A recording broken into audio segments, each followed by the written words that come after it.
ಪ್ರಕೃತಿಯಲ್ಲೂ ಸಹ ಚಿಗುರೊಡೆಯುವಂಥದ್ದು, ಫಸಲುಗಳು ಒಂದು ರೀತಿಯಾದಂಥ ಲವಲವಿಕೆಯಿಂದ ಕೂಡಿರುವಂಥದ್ದು, ಸೂರ್ಯನ ಕಾಂತಿ ಬೆಳಗುವಂಥದ್ದು, ಇದೆಲ್ಲವನ್ನು ಸೂಚಿಸುವಂಥದ್ದೇ ಯುಗಾದಿ. ವ್ಯಾಪಾರ ವ್ಯವಹಾರಗಳಾಗಿರುವುದು ಎಲ್ಲ ಒಂದು ನಿಟ್ಟಿನಲ್ಲಿ ಚೇಂಜಸ್ ಆಗುವಂಥದ್ದು. ಮೇಷರಾಶಿಗೆ ಉಚ್ಚ ಸ್ಥಿತಿಗೆ ಬರುವ ಚಾಂದ್ರಮಾನದ ರೀತಿ ಮತ್ತು ಸೌರಮಾನದ ರೀತಿ ಚೈತ್ರದಲ್ಲಿ ಬರುವಂತಹ ಸಂವತ್ಸರದ ಬದಲಾವಣೆಯನ್ನೇ ನಾವು ಯುಗಾದಿ ಅಂತ ಹೇಳ್ತೀವಿ. ಇನ್ನು ಪರಾಭವ ನಾಮ ಸಂವತ್ಸರ ಫಲ ಹೇಗಿರುತ್ತೆ ಅಂತ ನಾವು ಯೋಚನೆ ಮಾಡೋದಿದ್ರೆ, ಇದು ಪರಾಭವ ಅನ್ನುವಂಥದ್ದು 50-50%. ಓವರ್ ಆಲ್ ಪರಾಭವ ಸಂವತ್ಸರ ಹೇಗಿರುತ್ತೆ ಅಂದ್ರೆ ತುಂಬಾ ಒಳ್ಳೇದು ಇರೋದಿಲ್ಲ, ತುಂಬಾ ಕೆಟ್ಟದ್ದು ಇರೋದಿಲ್ಲ. ಪಂಚಾಂಗವನ್ನ ನಿತ್ಯ ಯಾರೆಲ್ಲ ಓದ್ತಾರೋ ಅವರಿಗೆ ಬೇಕಾಗಿರುವ ಎಲ್ಲವೂ ಕೂಡ ಅವರಿಗೆ ಸಿಗುತ್ತೆ. ನಮಸ್ಕಾರ ವೀಕ್ಷಕರೇ, ಯುಗಾದಿಯ ವಿಶೇಷ ಕಾರ್ಯಕ್ರಮಕ್ಕೆ ಸ್ವಾಗತ. ನಾನು ಅಪೇಕ್ಷಾ ಜೈನ್. ಚೈತ್ರ ಮಾಸದ ಶುಕ್ಲ ಪಕ್ಷದ ಯುಗಾದಿಯೊಂದಿಗೆ ನಮ್ಮ ಹೊಸ ವರ್ಷ ಆರಂಭವಾಗುತ್ತೆ. ಈ ಬಾರಿ ಯಾವ್ಯಾವ ರಾಶಿಯ ಶುಭ ಅಶುಭ ಫಲಗಳು ಯಾವ ರೀತಿಯಾಗಿರಲಿವೆ, ಗ್ರಹಗತಿಗಳ ಪರಿಣಾಮ ಯಾವ ರೀತಿಯಾಗಿರಲಿದೆ, ಇವೆಲ್ಲವನ್ನ ತಿಳಿಸಿಕೊಡೋದಕ್ಕೆ ನಮ್ಮ ಜೊತೆ ಇಬ್ರು ಅತಿಥಿಗಳಿದ್ದಾರೆ. ವಿದ್ವಾನ್ ಮೂಗೂರು ಮಧು ದೀಕ್ಷಿತ್ ಅವರು, ಹಾಗೆ ಖ್ಯಾತ ಜ್ಯೋತಿಷಿಯಾಗಿರುವಂತಹ ಆಚಾರ್ಯ ಬಾಲಸುಬ್ರಹ್ಮಣ್ಯಂ ಗುರೂಜಿ ಅವರು. ಇಬ್ಬರಿಗೂ ಕೂಡ ಕಾರ್ಯಕ್ರಮಕ್ಕೆ ಸ್ವಾಗತ. ನಮಸ್ಕಾರ. ನಮಸ್ಕಾರ. ಮಾರ್ಚ್ 19ರಿಂದ ನಮ್ಮ ಹೊಸ ವರ್ಷ ಯುಗಾದಿ ಆರಂಭವಾಗಲಿದೆ. ಸೊ ಯುಗಾದಿ ಹಬ್ಬವನ್ನ ಯಾವ ರೀತಿ ಆಚರಣೆ ಮಾಡಲಾಗುತ್ತೆ, ಹಾಗೆ ಅದರ ವಿಶೇಷತೆ ಏನು ಅಂತ? ಓಂ ಗಂ ಗಣಪತೆ ನಮಃ. ಗಜಾನನ ಪದ್ಮಾರ್ಕಂ ಗಜಾನನ ಮಹರ್ನಿಶಂ ಅನೇಕದಂತಂ ಭಕ್ತಾನಾಂ ಏಕದಂತಂ ಉಪಾಸ್ಮಹೇ. ಸಮಸ್ತ ಬಾಸ್ವಾಹಿನಿ ವೀಕ್ಷಕರಿಗೆ ನಾನು ನಿಮ್ಮ ಆಚಾರ್ಯ ಬಾಲಸುಬ್ರಹ್ಮಣ್ಯ ಮಾಡುವ ಅನಂತ ನಮಸ್ಕಾರಗಳು. ಜೊತೆಗೆ ಈ ಯುಗಾದಿ ಹಬ್ಬದ ಹಾರ್ದಿಕ ಶುಭಾಶಯಗಳು. ಅದೇ ರೀತಿ ಯುಗಾದಿ ಹಬ್ಬ ಎಲ್ಲರಿಗೂ ಆಯುಷ್ಯು, ಆರೋಗ್ಯ, ಸಂಪತ್ತು, ಸಂತೋಷ, ನೆಮ್ಮದಿಯನ್ನು ದಯಪಾಲಿಸಲಿ ಅಂತ ಆ ದೇವರಲ್ಲಿ ಪ್ರಾರ್ಥನೆ ಮಾಡ್ತೀನಿ. ಎಲ್ಲರಿಗೂ ನಮಸ್ಕಾರ. ಮೊಟ್ಟ ಮೊದಲನೇದಾಗಿ ಯುಗದ ಹಾದಿಯೇ ಯುಗಾದಿ. ಅಂದ್ರೆ ಅನಾದಿ ಕಾಲದಿಂದಲೂ ನಾವು ಈ ಚಂದ್ರಮಾನ ಯುಗಾದಿ ಮತ್ತೆ ಸೌರಮಾನ ಯುಗಾದಿಯನ್ನ ನಾವು ಆಚರಣೆ ಮಾಡ್ಕೊಂಡು ಬಂದಿದ್ದೇವೆ. ಯುಗಾದಿ ಅಂದಿದ ತಕ್ಷಣ ಪ್ರಾಕೃತಿಕವಾಗಿಯೂ ಸಹ ಅದು ಒಂದು ವಿಶೇಷವನ್ನು ಸೂಚಿಸುವಂಥದ್ದು. ಬೇರೆ ಬೇರೆ ಕಾಲಘಟ್ಟದಲ್ಲಿ ಬೇರೆ ಬೇರೆ ಪರಿಣಾಮಗಳಿಂದ ಎಲ್ಲರೂ ಬೇರೆ ಬೇರೆ ರೀತಿಯಾದಂತಹ ಆಚರಣೆ ಹೊಸ ವರ್ಷ ಅಂತ ತಿಳ್ಕೊಂಡಿದ್ದಾರೆ. ಆದರೆ ಒಂದು ಸನಾತನ ಧರ್ಮವಾಗಿರ್ಬೋದು ಅಥವಾ ನಮ್ಮ ಅನಾದಿ ಕಾಲದಿಂದನೂ ಋಷಿಮುನಿಗಳು ಆಚರಣೆ ಮಾಡ್ಕೊಂಡು ಬಂದಿರುವಂಥದ್ದು ಈ ವಿಶೇಷವಾದಂತಹ ಯುಗಾದಿ ಹಬ್ಬ. ಇದ್ರದ್ದು ವಿಶೇಷ ಏನಂದ್ರೆ ಪ್ರಕೃತಿಯಲ್ಲೂ ಸಹ ಚಿಗುರೊಡೆಯುವಂಥದ್ದು, ಅಂದ್ರೆ ಫಸಲುಗಳು ಒಂದು ರೀತಿಯಾದಂತಹ ಲವಲವಿಕೆಯಿಂದ ಕೂಡಿರುವಂಥದ್ದು, ಸೂರ್ಯನ ಕಾಂತಿ ಬೆಳಗುವಂಥದ್ದು, ಇದೆಲ್ಲವನ್ನು ಸೂಚಿಸುವಂಥದ್ದೇ ಯುಗಾದಿ. ಮನುಷ್ಯರಲ್ಲೂ ಅಷ್ಟೇ ಒಂದು ರೀತಿಯಾದಂಥ ಚಾರ್ಮ್ ಸಿಗುವಂಥದ್ದು, ಈ ಯುಗಾದಿಯಿಂದ ನೋಡಿ ಏನೋ ಒಂದು ರೀತಿಯಿಂದ ಲವಲವಿಕೆ ಜಾಸ್ತಿ ಆಗುವಂಥದ್ದು, ಮತ್ತೆ ವ್ಯಾಪಾರ ವ್ಯವಹಾರಗಳಾಗಿರುವುದು ಎಲ್ಲ ಒಂದು ನಿಟ್ಟಿನಲ್ಲಿ ಚೇಂಜಸ್ ಆಗುವಂಥದ್ದು. ಅದು ಒಟ್ಟಿಗೆ ನೋಡಿ, ನಾವು ಇಯರ್ ಎಂಡು ಸಹ ಆ ಯುಗಾದಿ ಆಸುಪಾಸಿನಲ್ಲೇ ಅಂದ್ರೆ ಸುಮಾರು ಒಂದು 10-15 ದಿನಗಳಲ್ಲೇ ಆದರೂ ಸಹ ನಡೆಯುವಂಥದ್ದು. ಇಷ್ಟೆಲ್ಲ ಇದ್ದಾಗ ಏನೋ ಒಂದು ವಿಶೇಷ ಆಗಿನ ಕಾಲದ ದೊಡ್ಡ ಮಹಾನ್ ವ್ಯಕ್ತಿಗಳು ಮಾಡಿದ್ದಾರೆ ಈ ಯುಗಾದಿ. ಇದು ಬರೀ ಈಗ ಯುಗಗಳಿಂದ ಬಂದಿರುವಂಥದ್ದೇ ಯುಗಾದಿ. ಆ ಕಾರಣದಿಂದ ಯುಗಾದಿ ಹಬ್ಬವನ್ನ ತುಂಬಾ ವಿಜೃಂಭಣೆಯಿಂದ, ಮನಸಾ ಇಚ್ಛೆಯಿಂದ ಮನೆಯಲ್ಲಿ ಮಾಡಿದ್ದೆ ಆದ್ರೆ ಸಂಪೂರ್ಣವಾದಂತಹ ಶುಭಫಲ ಬರುತ್ತದೆ. ಅದರೊಟ್ಟಿಗೆ ಯಾರೆಲ್ಲ ಈ ಯುಗಾದಿ ದಿನವೊಂದು ಪಂಚಾಂಗ ಶ್ರವಣವನ್ನು ಕೇಳುವಂಥದ್ದಾಗ್ಲಿ, ಪಂಚಾಂಗ ಶ್ರವಣ ಮಾಡುವಂಥದ್ದಾಗ್ಲಿ ಆಗಿದ್ದೇ ಆದ್ರೆ ಅವ್ರ ಮನೆಯಲ್ಲೂ ಸಹ ಸಮೃದ್ಧಿಯಾದಂತಹ ವಾತಾವರಣ ಇರುತ್ತದೆ ಅಂತ ಹೇಳ್ತಾರೆ ಶಾಸ್ತ್ರ. ಓಕೆ, ಬಾಲಸುಬ್ರಹ್ಮಣ್ಯಂ ಗುರೂಜಿ ಅವರು ತುಂಬಾ ಚೆನ್ನಾಗಿ ತಿಳಿಸಿಕೊಟ್ರು ಸರ್. ನೀವು ಅದಕ್ಕೆ ಒಂದಷ್ಟು ಸೇರಿಸೋದಾದ್ರೆ? ಶ್ರೀ ಗುರುಭ್ಯೋ ನಮಃ. ಮಾಯಕಾರ ಪ್ರಭುವೇ ನಮಃ. ಸಮಸ್ತ ಬಾಸ್ ವಾಹಿನಿಯ ವೀಕ್ಷಕ ಬಂಧುಗಳಿಗೆ ನಿಮ್ಮ ಮೂಗೂರು ಮಧು ದೀಕ್ಷಿತ್ ಮಾಡುವಂತಹ ನಮಸ್ಕಾರಗಳು ಮತ್ತು ಯುಗಾದಿಯ ಶುಭಾಶಯಗಳು. ಬಾಲೂರು ಬಹಳ ಆತ್ಮೀಯರು ಮತ್ತೆ ಒಳ್ಳೆ ವಿದ್ವಾಂಸರು ಅಂತ ಹೇಳಿದ್ರೆ ತಪ್ಪಾಗ್ಲಿಕ್ಕಮ್ಮ, ಬಹಳ ಅದ್ಭುತವಾಗಿ ವಿಷಯಗಳನ್ನ ನಿತ್ಯ ತಿಳಿಸ್ಕೊಡ್ತಾರೆ. ಇನ್ನು ಯುಗಾದಿ, ಯುಗದ ಹಾದಿ, ಇಡೀ ಬ್ರಹ್ಮಾಂಡದ ಸೃಷ್ಟಿಯ ಕಾರ್ಯದಲ್ಲಿದ್ದಂಥ ಸಂದರ್ಭದಲ್ಲಿ ಮೊದಲು ಸೂರ್ಯನಿಗೆ ವಿಶೇಷವಾದಂತಹ ಚೈತನ್ಯವನ್ನ ಕೊಡ್ತಾರೆ. ಆದಿತ್ಯ ಅಂದ್ರೆ ಎಲ್ಲರಿಗೂ ಪ್ರಥಮ ಯಾರು ಅಂದ್ರೆ ಅವನು ಸೂರ್ಯ ಅಂತ, ಅದಕ್ಕೆ ಅವನನ್ನ ಆದಿತ್ಯ ಅಂತ ಕರಿತೀವಿ. ಇಡೀ ಯುಗಾದಿ ಇರ್ಬೋದು, ಸಂವತ್ಸರ ಇರ್ಬೋದು, ವರ್ಷ ಇರ್ಬೋದು, ಗ್ರಹಸ್ಥಿತಿ ಇರ್ಬೋದು, ಸೌರಮಂಡಲ ಇರ್ಬೋದು, ಎಲ್ಲ ಕಾಲಗಣನೆ ಪ್ರಾರಂಭ ಆಗುವಂಥದ್ದು ಈ ಸೂರ್ಯನಿಂದ. ಅದಕ್ಕೆ ಶಾಸ್ತ್ರದಲ್ಲಿ ಬಹಳ ಅದ್ಭುತವಾಗಿ ಹೇಳ್ತಾರೆ, ಋಗ್ವೇದವೇ ಈ ಸೂರ್ಯನ ಚಕ್ರ, ಯಜುರ್ವೇದವೇ ದೇಹ. ಅದ್ರ ಜೊತೆಗೆ ಆ ಚಕ್ರಕ್ಕೆ 60 ಕಡ್ಡಿಗಳಿದೆ ಅಂತ. ಹ್ಮ್ ಆ 60 ಕಡ್ಡಿಗಳು ಯಾವುದು ಅಂದ್ರೆ 60 ಸಂವತ್ಸರಗಳು. ಮತ್ತೆ ಅದಕ್ಕೊಂದೇ ಚಕ್ರ. ಸಾಮವೇದವೇ ಸೂರ್ಯನ ಕಿರಣಗಳು ಅಂತೇಳಿ ಬಹಳ ಅದ್ಭುತವಾಗಿ ಉಲ್ಲೇಖವನ್ನ ಮಾಡಿದ್ದಾರೆ. ಅದರಿಂದನೇ ರಾಶಿ ಚಕ್ರ ಉತ್ಪತ್ತಿ ಆಗತ್ತೆ, ನಕ್ಷತ್ರ ಗಣನೆಗೆ ಬರ್ತದೆ. ಈ ಎಲ್ಲ ಗಣನೆಯನ್ನ ತೆಗೆದುಕೊಂಡು ಈ ಸೂರ್ಯನ ಪಥ, ಈ ಸೂರ್ಯ ಏನ್ ಮಾಡ್ತಾನೆ ಅಂತಂದ್ರೆ ಒಂದು 6 ತಿಂಗಳು ಉತ್ತರ ದಿಕ್ಕಿಗೆ ಅವನು ರಥದಲ್ಲಿ ಸಂಚಾರವನ್ನ ಮಾಡಿದ್ರೆ ಉತ್ತರಾಯಣ ಆಗ್ತದೆ, ದಕ್ಷಿಣಕ್ಕೆ ಬಂದ್ರೆ ದಕ್ಷಿಣಾಯನ ಆಗ್ತದೆ. ಈ ಉತ್ತರಾಯಣದಲ್ಲಿ ದೇವತೆಗಳೆಲ್ಲರೂ ಕೂಡ ಎದ್ದಿರುವಂತಹ ಸಮಯ, ದಕ್ಷಿಣಾಯನದಲ್ಲಿ ದೇವತೆಗಳು ಮಲಗಿರುವಂತಹ ಸಮಯ ಅನ್ನುವಂಥ ಒಂದು ದೇವತೆಗಳಿಗೆ ಒಂದು ವರ್ಷ ಈಸ್ ಈಕ್ವಲ್ ಟು 1 ದಿನ ಅಂತ. 6 ತಿಂಗಳು ಬೆಳಗಿನ ಸಮಯ, 6 ತಿಂಗಳು ರಾತ್ರಿಯ ಸಮಯ ಅಂತ.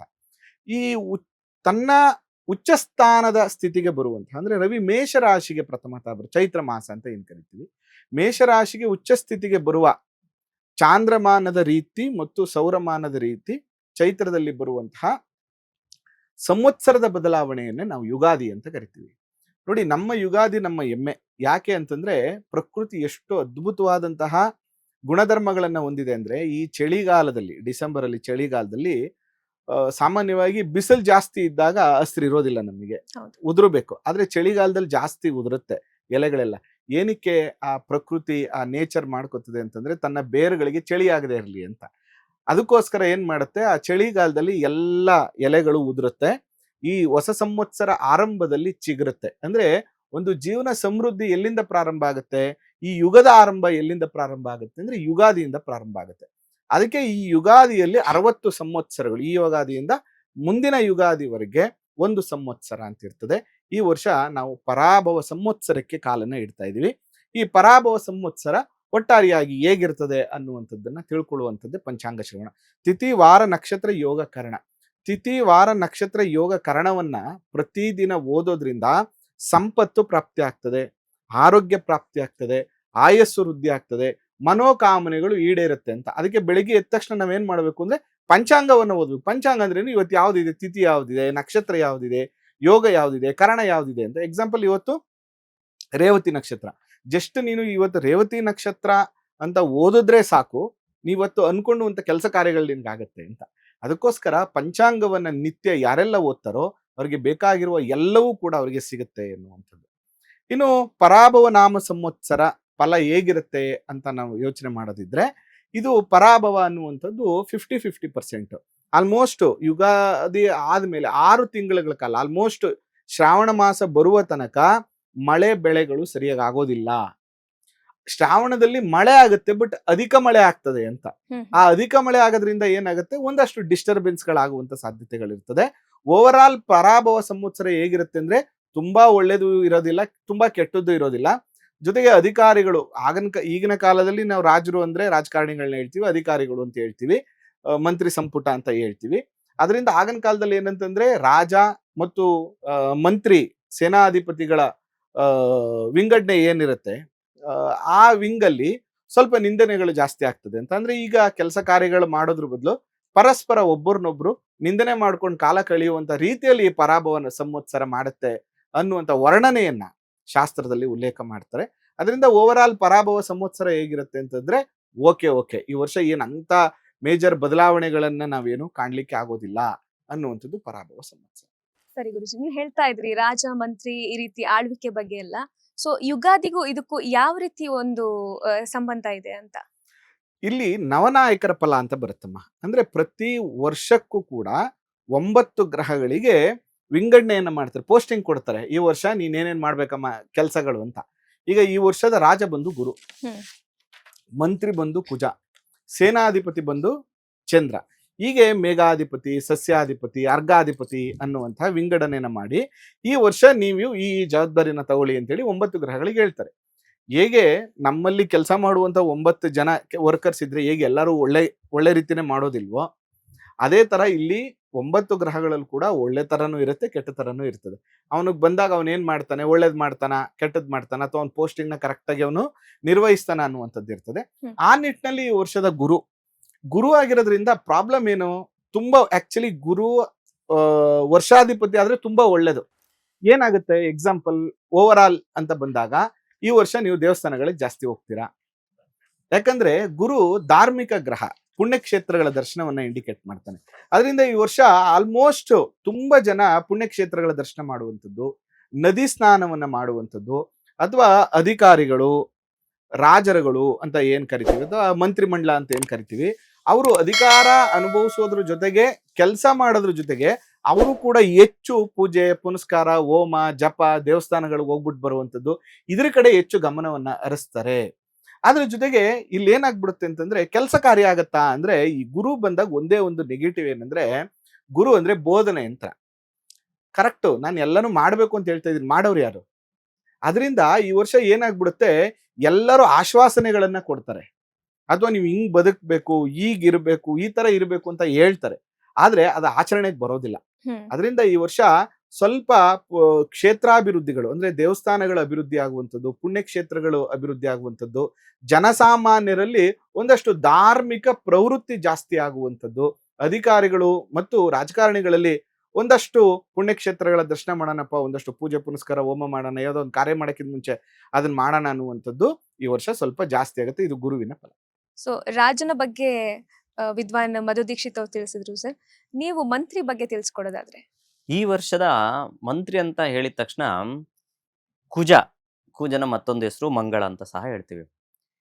ಮಂಗಳ ಅಂದಿದ ತಕ್ಷಣ ಏನಾಗುತ್ತೆ ಅಂದ್ರೆ ಸ್ವಲ್ಪ ಕೋಪಕಾರಕ, ಅಗ್ನಿಕಾರಕ, ಅಗ್ನಿಗ್ರಹ ಅಂತ ಸಹ ಹೇಳ್ತೀವಿ. ಇವರು ಮಂತ್ರಿ ಆಗುವಂಥದ್ದು.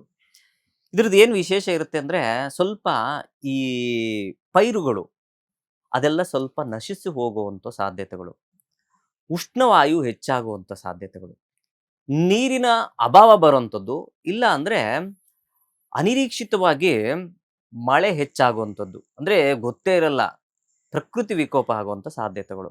ಇದು ಒಂದು ಕುಜನ ಒಂದು ವಿಶೇಷವಾದಂತಹ ಫಲವಾಗಿರುತ್ತದೆ.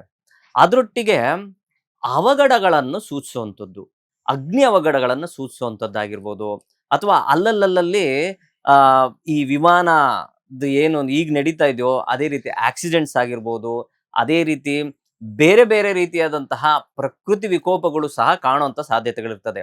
ಅದರೊಟ್ಟಿಗೆ ಮಂತ್ರಿ ಅದಾಗಿರೋದ್ರಿಂದ, ಯಾರು ಕುಜನಾಗಿರೋದ್ರಿಂದ ಅವನ ಒಂದು ಆಲೋಚನೆ ಒಳ್ಳೆಯ ಆಲೋಚನೆ ಇರೋದಿಲ್ಲ, ದುರಾಲೋಚನೆ ಹೆಚ್ಚಾಗುವಂಥದ್ದು. ಆದ್ರಿಂದ ಏನಾಗುತ್ತೆ ಅಂದ್ರೆ, ರಾಜಕೀಯ ರಂಗದಲ್ಲಾಗಿರ್ಬೋದು ಅಥವಾ ಯಾವುದೇ ರಂಗದಲ್ಲಾಗಿರ್ಬೋದು ಒಂದು ರೀತಿಯಾದಂತಹ ಅವ್ಯವಸ್ಥೆ ಆಗುವಂತ ಸಾಧ್ಯತೆಗಳು ಹೆಚ್ಚಾಗಿರ್ತದೆ.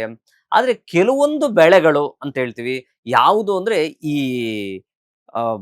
ಬರಡು ಭೂಮಿಗಳಲ್ಲಿ ಬೆಳೆಯುವಂತಹ ಬೆಳೆಗಳು ಸ್ವಲ್ಪ ಪರವಾಗಿಲ್ಲ, ಆದ್ರೆ ತೇವಾಂಶದಲ್ಲಿ ಬೆಳೆಯುವಂತಹ ಬೆಳೆಗಳೆಲ್ಲ ನಶಿಸುತ್ತೆ ಅಂತ ಸಹ ಶಾಸ್ತ್ರ ಉಲ್ಲೇಖ ಹೇಳ್ತದೆ. ಹೀಗಿರೋದ್ರಿಂದ ಸ್ವಲ್ಪ ಎಲ್ಲರೂ ಏನು ಈ 2 ವೀಲರ್ ಆಗಿರ್ಬೋದು, 4 ವೀಲರ್ ಆಗಿರ್ಬೋದು, ಟ್ರಾವೆಲಿಂಗ್ ಆಗಿರ್ಬೋದು, ಇದೆಲ್ಲ ಸ್ವಲ್ಪ ಅಲರ್ಟ್ ಆಗಿದ್ರೆ ತುಂಬಾ ಒಳ್ಳೇದು. ಇಲ್ಲ ಅಂದ್ರೆ ಸ್ವಲ್ಪ ಈ ಆಕ್ಸಿಡೆಂಟ್ಸ್ ಆಗಿರ್ಬೋದು, ಈ ರೀತಿಯಂತ ಅಪಘಾತಗಳು, ಸಣ್ಣ ಪುಟ್ಟ ಅಪಘಾತಗಳು, ಅಡಿಗೆ ಮನೆಯಲ್ಲಿ ಸ್ವಲ್ಪ ವ್ಯತ್ಯಾಸ ಆಗುವಂಥದ್ದು. ಅಂದ್ರೆ ಅಡಿಗೆ ಮನೆಯಲ್ಲಿ ಸಣ್ಣ ಪುಟ್ಟ ರಕ್ತಕ್ಕೆ ಸಂಬಂಧಪಟ್ಟು ಕುಯ್ಕೊಂಡಂಥದ್ದು, ಈ ತರದ್ದೆಲ್ಲ ವಿಚಾರಗಳು ನಡೆಯುವಂತ ಸಾಧ್ಯತೆ ಇರ್ತದೆ. ಆ ಕಾರಣ ಅಡಿಗೆ ಮನೆಯಲ್ಲೂ ಸಹ ಹೆಣ್ಮಕ್ಳು ಸ್ವಲ್ಪ ಅಲರ್ಟ್ ಆಗಿದ್ರೆ ಒಳ್ಳೇದು, ತುಂಬಾ ಒಳ್ಳೆದು. ಮತ್ತೆ ದೊಡ್ಡ ದೊಡ್ಡ ಹಿರಿದಾದಂತಹ ಯಾವ್ದಾದ್ರು ಕಾರ್ಯಕ್ರಮಗಳು ಮಾಡುವಂತ ಸಂದರ್ಭದಲ್ಲೂ ಸಹ ಹುಷಾರಾಗಿರ್ಬೇಕು ಮೊದಲೇ. ಯಾಕೆಂದ್ರೆ ಈ ಬೆಂಕಿ ಅಂದಿದ ತಕ್ಷಣ ನಾವು ಇಂಡೈರೆಕ್ಟ್ ಆಗಿ ಏನ್ ಹೇಳ್ಬೇಕು ಅಂದ್ರೆ ಎಲೆಕ್ಟ್ರಿಸಿಟಿನೂ ಸಹ ಅದು ಸಂಬಂಧಪಟ್ಟಿರುವಂತದ್ದು. ಅಂತ ಸಂದರ್ಭದಲ್ಲಿ ವೈರ್ಗಳು ಅಟ್ಯಾಚ್ಮೆಂಟ್ ಆಗಿರುವಂತದ್ದಾಗ್ಲಿ, ಏನೇ ಒಂದು ವ್ಯವಸ್ಥೆ ಮಾಡ್ಕೊಂಡಿರುವಂತ ಜಾಗದಲ್ಲಿ ಸ್ವಲ್ಪ ಯೋಚನೆ ಮಾಡಿ ಅದನ್ನ ಸರಿಯಾದಂತ ವ್ಯವಸ್ಥೆ ಇದೆಯಾ, ಅವ್ಯವಸ್ಥೆ ಇದೆಯಾ ಅನ್ನೋದು ಸಹ ನೋಡ್ಕೋಬೇಕು. ಏನಾಗುತ್ತೆ ಅಂದ್ರೆ ಯಾವುದೋ ಒಂದು ವೈರ್ ಲೀಕ್ ಆಗ್ತಾ ಇರ್ತದೆ, ಅದರಿಂದ ಶಾರ್ಟ್ ಸರ್ಕ್ಯೂಟ್ ಆಗಿ ಬೇರೆ ರೀತಿಯಾದಂತಹ ಅವಘಡಗಳಾಗುವಂತ ಸಾಧ್ಯತೆಗಳಿರ್ತದೆ. ಇದನ್ನೆಲ್ಲ ಓವರ್ ಆಲ್ ಆಗಿ ಹೇಳ್ಬೇಕು ಅಂದ್ರೆ ಸ್ವಲ್ಪ ಎಲ್ಲರೂ ಹುಷಾರಾಗಿಂತ ಇದ್ರೆ ಒಳ್ಳೇದು. ಇದು ಮಂತ್ರಿಯ ಒಂದು ವ್ಯವಸ್ಥೆ ಆಗಿರ್ತದೆ. ಮತ್ತೆ ಜೊತೆಗೆ ಬಹಳ ಮುಖ್ಯವಾಗಿ ನಮ್ಮ ಬಾಲಸುಬ್ರಹ್ಮಣ್ಯಂ ಅವ್ರು ಹೇಳುವಂತ ರೀತಿಯಲ್ಲಿ ಈ ವರ್ಷದ ಸಂದಿಗ್ಧತೆ ಏನ್ ಗೊತ್ತಿರ ಬಹಳ ಇಂಟ್ರೆಸ್ಟಿಂಗ್ ಅಂದ್ರೆ, ರಾಜಗುರು ಧಾರ್ಮಿಕ ನೋಡ್ರಪ್ಪ, ನೀವು ಒಳ್ಳೆಯವರಾಗಿರಿ, ಕೆಟ್ಟದ್ ಮಾಡ್ಬೇಡಿ, ಎಲ್ಲರಿಗೂ ಒಳ್ಳೇದ್ ಬಯಸಿ, ಮತ್ತೆ ಜಗಳ ಕದನ ಬೇಡ ಅಂತ ರಾಜ ಹೇಳ್ತಿದ್ರೆ, ಇಲ್ಲಿ ಮಂತ್ರಿ ಏನ್ ಹೇಳ್ತಿದ್ರೆ, ರಾಜನ್ ಮಾತೇನ್ ಕೇಳೋದು, ಎಲ್ಲದಕ್ಕೂ ಇವ್ರ ಬಗ್ಗಲ್ಲ, ಫಸ್ಟ್ ಬಾಯ್ಲಿ ಫಸ್ಟ್ ಅವರು ಗಲಾಟೆ ಮಾಡ್ಬಿಟ್ಟು ಬರೋಣ ಅನ್ನುವಂತ ಕೋಪ ಉದ್ರೇಕಗಳು ಜಾಸ್ತಿ. ಇದ್ರ ಮಧ್ಯದಲ್ಲಿ ಸಿಕ್ಕಾಕೊಂಡಿರೋ ಚಂದ್ರ ಮನೋಕಾರಕ. ಅವನು ಅಷ್ಟೇ, ಏನಂತಂದ್ರೆ ಇಟ್ ಇಸ್ ಎ ಎಮೋಷನ್, ಎಲ್ಲವನ್ನ ಕೂಡ ಎಮೋಷನಲ್ ಇಂದ ನೋಡುವಂಥದ್ದು. ಅದರಿಂದ ಈ ಸರಿ ಏನಾಗುತ್ತೆ, ಅತಿಯಾದ ಎಮೋಷನ್ಸ್ ಇಂದ ಒಂದಷ್ಟು ಅವಘಡಗಳು ಸಂಭವಿಸುತ್ತೆ ಅಂತ. ಮತ್ತೆ ಇಲ್ಲಿ ಪ್ರಾಬ್ಲಮ್ ಏನಾಗ್ಬಿಡುತ್ತೆ ಅಂದ್ರೆ, ಸೇಮ್ ಕುಜ ಇಲ್ಲಿ ಮಂತ್ರಿಯಾಗಿ ಸೇನಾಧಿಪತಿ ಚಂದ್ರ ಆದಾಗ ಮಂತ್ರಿ ಹೇಳ್ತಾ ಇದ್ದಾನೆ ನೀನ್ ಯುದ್ಧಕ್ಕೆ ರೆಡಿ ಆಗಪ್ಪ, ನೀನ್ ಯುದ್ಧ ಮಾಡು ಅಂತ. ಹಾಗಾದ್ರೆ ಚಂದ್ರ ಯಾವ ರೀತಿ ಯುದ್ಧ ಮಾಡ್ತಾನೆ? ಒಂದು ಎಮೋಷನಲ್ ಬ್ಲಾಕ್ ಮೇಲ್ಗಳು ಜಾಸ್ತಿ ಮಾಡುವಂಥದ್ದು, ವಾಟರ್ ಇನ್ಫೆಕ್ಷನ್, ನೀರಿನಿಂದ ಒಂದಷ್ಟು ಹರಡುವಂತಹ ರೋಗ ಬಾಧೆಗಳು ಹರಡುವಂಥದ್ದು. ಸೇಮ್ ಟೈಮ್ ಅಲ್ಲಿ ಚಂದ್ರ ಏನ್ ಮಾಡ್ತಾನೆ ಅಂದ್ರೆ ಅತಿವೃಷ್ಟಿಯನ್ನ ಕೊಡ್ತಾನೆ ಮತ್ತು ಮಳೆ ಬೆಳೆಯನ್ನು ಕೂಡ ಅಯ್ಯೋ ಮುಗ್ದೋಯ್ತಪ್ಪ ಈ ವರ್ಷ ಕಷ್ಟ ಆಗ್ಬಿಡುತ್ತೆ ಅನ್ನೋ ಟೈಮಲ್ಲಿ ಒಂದಷ್ಟು ಮಳೆ ಬೆಳೆ ಆಗುವಂಥದ್ದು ಈ ತರ ಆಗ್ತದೆ. ಬಟ್ ಸೇಮ್ ಟೈಮ್ ಅಲ್ಲಿ ಕುಜನ ಕಾರಕತ್ವವನ್ನು ಕೂಡ ನಾವು ಹೇಳ್ಬೇಕು ಅಂತ ಬಂದಾಗ, ಚಂದ್ರ ಅಂತ ಬಂದಾಗ ನೀರು ಅಗ್ನಿ ಎರಡೂ ಒಟ್ಟಿಗೆ ಸೇರ್ಕೊಂಡಾಗ ಸ್ಫೋಟಗಳು ಜಾಸ್ತಿ ಆಗ್ತದೆ. ಅದೇ ತರ ಈ ವರ್ಷ ಅಗ್ನಿ ಅವಘಡಗಳು ಜಾಸ್ತಿ ಆಗುವಂಥದ್ದು, ಸ್ಫೋಟಗಳು ಜಾಸ್ತಿ ಆಗುವಂಥದ್ದು, ರೋಗ ಬಾಧೆಗಳು ಜಾಸ್ತಿ ಆಗುವಂಥದ್ದು, ವಿಮಾನ ಅಪಘಾತಗಳು, ಎಲೆಕ್ಟ್ರಿಸಿಟಿ ಪ್ರಾಬ್ಲಮ್ಸು.